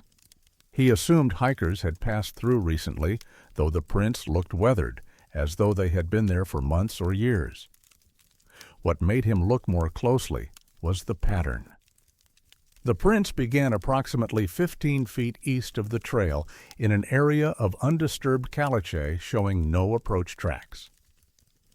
They crossed the trail, continued west for roughly 40 feet, and then stopped abruptly in the middle of a flat section of hardened substrate. There was no indication of where the person had come from or where they had gone. The prints simply started and stopped with nothing before or after. Tanaka photographed the tracks and reported them to the park ranger station. A ranger named Patricia Wolf visited the site the following day and confirmed Tanaka's observations. She measured the prints, size 10 or 11 boots, stride length approximately 30 inches, consistent with an adult male of average height walking at a normal pace. She counted 37 prints total from start to finish. She found no other disturbance in the surrounding caliche, no scuff marks, no partial prints, Nothing to indicate how a person could have arrived at the starting point or departed from the ending point without leaving additional tracks. Wolf noted in her report that the weathering pattern of the prints suggested significant age. The edges showed minor erosion. Small amounts of wind-blown sand had collected in the depressions. She estimated the tracks could be several months to several years old based on their appearance. But Tanaka insisted he had walked this section of trail 1 week earlier and the prints had not been present. He walked the area frequently as part of his maintenance duties and knew its features well. The incident was filed as a curiosity and might have been forgotten, except that 3 months later, in February of 2011, another trail crew member found a similar set of prints approximately half a mile further up the trail. These prints also began without approach tracks, continued for 37 steps, and terminated without departure tracks. The weathering pattern again suggested considerable age despite the crew member, a man named Derek Morales, having cleared that section of trail 2 weeks prior and noting no tracks at that time. Over the following 12 years, 15 additional instances were documented by trail maintenance personnel, rangers, and observant hikers. Each occurrence followed the same pattern: 37 boot prints, beginning mid-stride with no approach, ending abruptly with no departure, appearing in hardened caliche that showed no other signs of disturbance. The prints varied in size and tread pattern, suggesting different individuals, but the number of steps remained constant. A geology professor from Mesa Community College named Dr. Leonard Kowalski visited the site in April of 2013 after hearing about the phenomenon from a former student who worked as a park ranger. Dr. Kowalski specialized in desert geomorphology and was curious about whether unusual weathering processes might explain the track's appearance and disappearance. He examined 3 separate sets of prints that were currently visible along the trail. His analysis confirmed they were genuine impressions in caliche, not surface markings or optical illusions. The caliche surrounding the prints showed no fracturing or recent disturbance that would indicate someone had walked across it. He noted that creating a print in hardened caliche requires significant force, typically produced by a person's full body weight transferred through the sole of a boot. Yet there was no compression halo around the prints, no spiderweb cracking, none of the secondary features that normally accompany foot traffic on hardened substrates. The weathering pattern puzzled him most. He said the prints looked as though they had been exposed to desert conditions for 5 to 10 years based on edge erosion and sand accumulation. But trail crew records indicated these specific prints had appeared within the previous 6 months. Dr. Kowalski collected samples of the caliche from inside and adjacent to the prints for laboratory analysis, hoping to detect chemical or structural differences that might explain the discrepancy. Laboratory results showed normal caliche composition with no anomalies. The calcium carbonate content, grain size distribution, and mineral inclusions were consistent with samples taken from undisturbed areas nearby.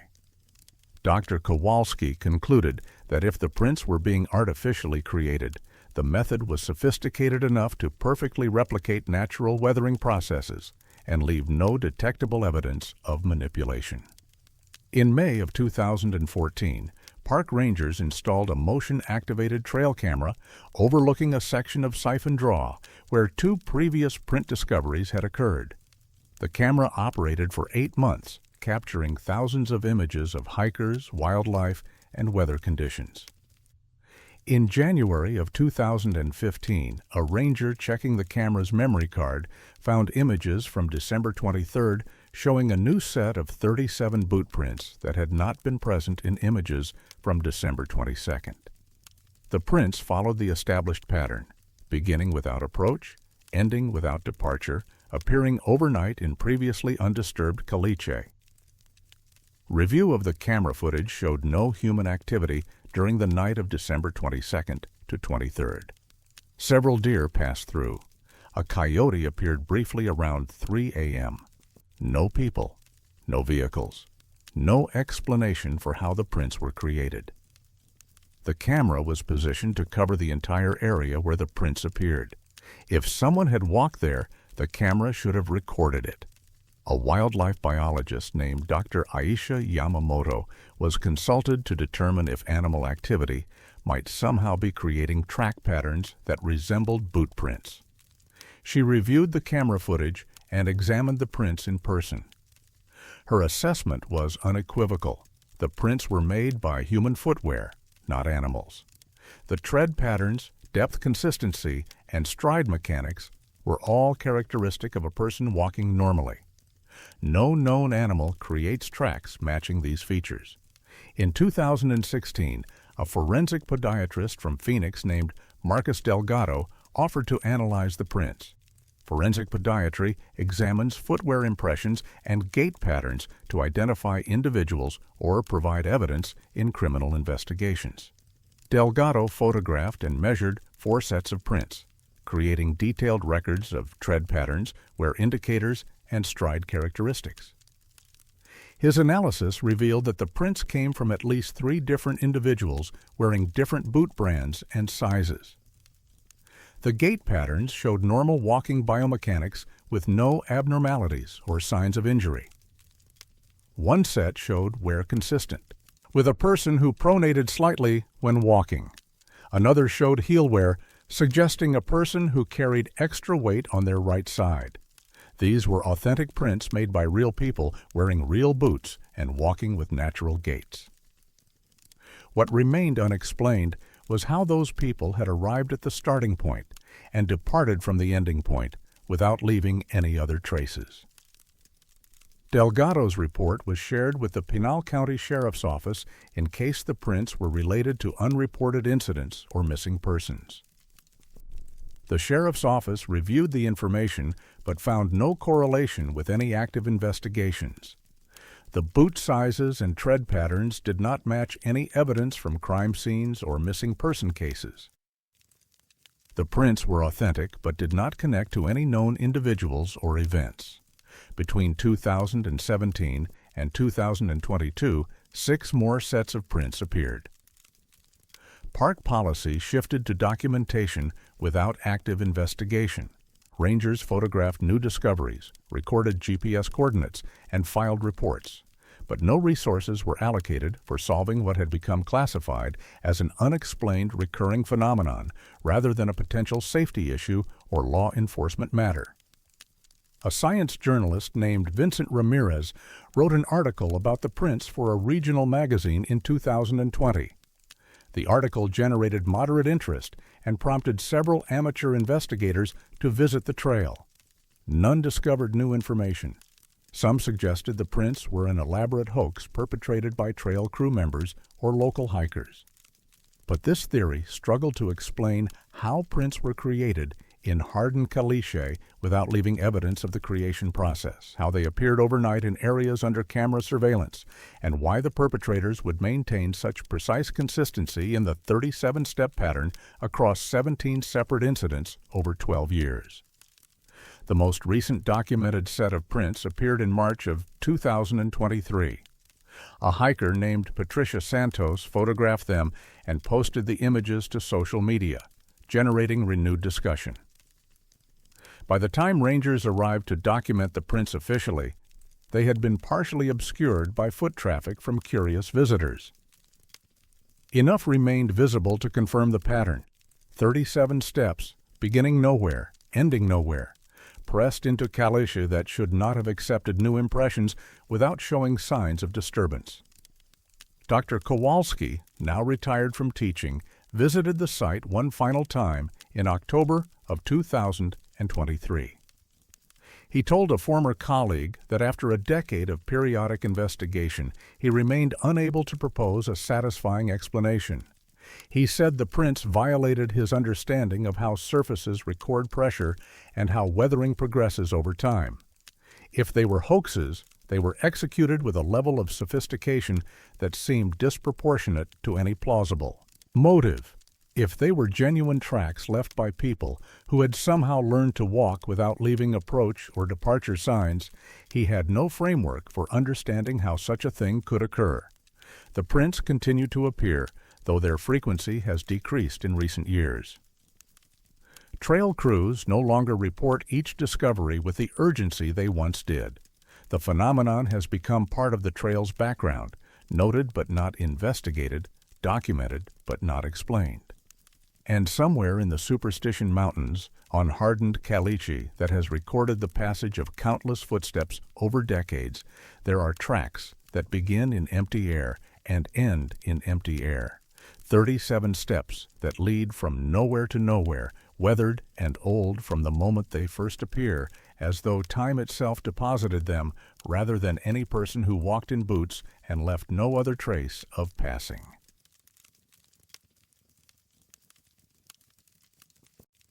There are stones that sing to no one but themselves. Charlevoix Spring sits in a remote canyon in the eastern Superstition wilderness, accessible only by a difficult 8-mile approach that gains over 3,000 feet through terrain that discourages casual visitors. The spring itself is reliable year-round, a rare feature in these mountains, feeding a small pool surrounded by cottonwood trees and providing water for wildlife and the occasional backpacker willing to make the strenuous journey. The area was named for a French prospector who established a camp there in the 1890s, searching for gold that he never found. His name remains on modern topographic maps, though few hikers visit and fewer still spend the night. The canyon holds nothing remarkable beyond water and isolation, two things the desert provides sparingly. The boulder formation sits approximately 200 yards downstream from the spring, a cluster of 3 large stones, each roughly 6 feet tall, positioned in a triangular arrangement that appears natural but possesses a geometric precision that invites questions. The stones are rhyolite, volcanic in origin, consistent with the surrounding geology. They show no tool marks, no evidence of human modification.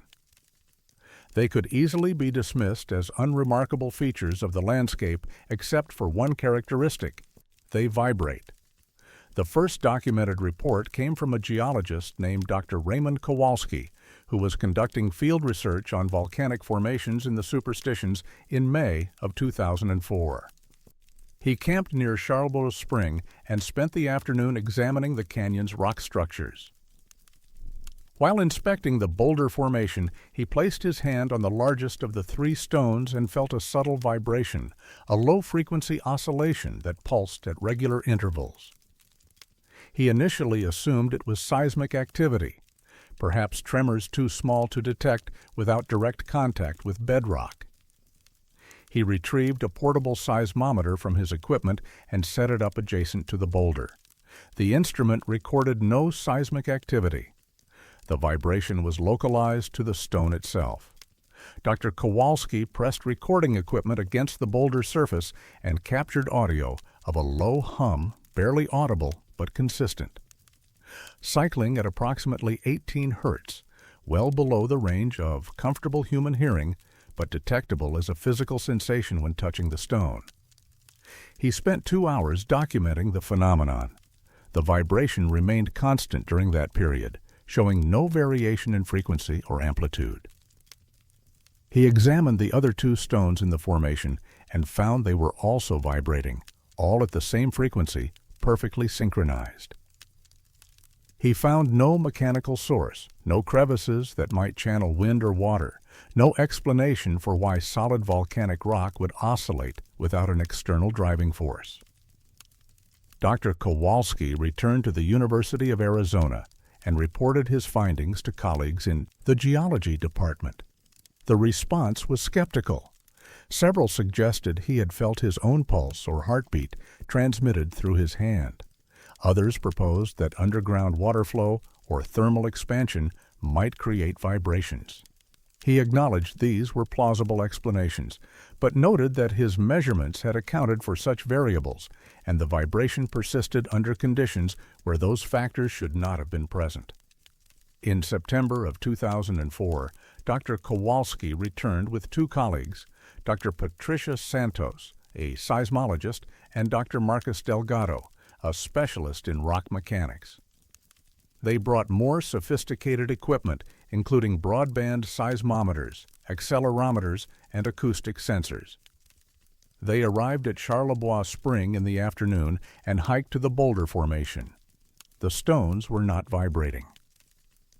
The three researchers spent 6 hours conducting measurements. They placed sensors on all three boulders and monitored for any indication of oscillation. The instruments recorded nothing. The stones were inert, showing no vibration, no acoustic emissions, nothing to suggest the phenomenon Dr. Kowalski had documented 4 months earlier. They examined his original recordings and confirmed they were genuine. Something had been vibrating in May. In September, nothing was. They camped overnight and continued monitoring the following morning. At approximately 11:37 a.m., the vibration resumed. Dr. Santos was the first to notice, placing her hand on the largest boulder and feeling the familiar low-frequency pulse. The instruments immediately detected the change. All three stones began vibrating simultaneously at 18 hertz. The vibration continued for 43 minutes, then stopped as abruptly as it had started.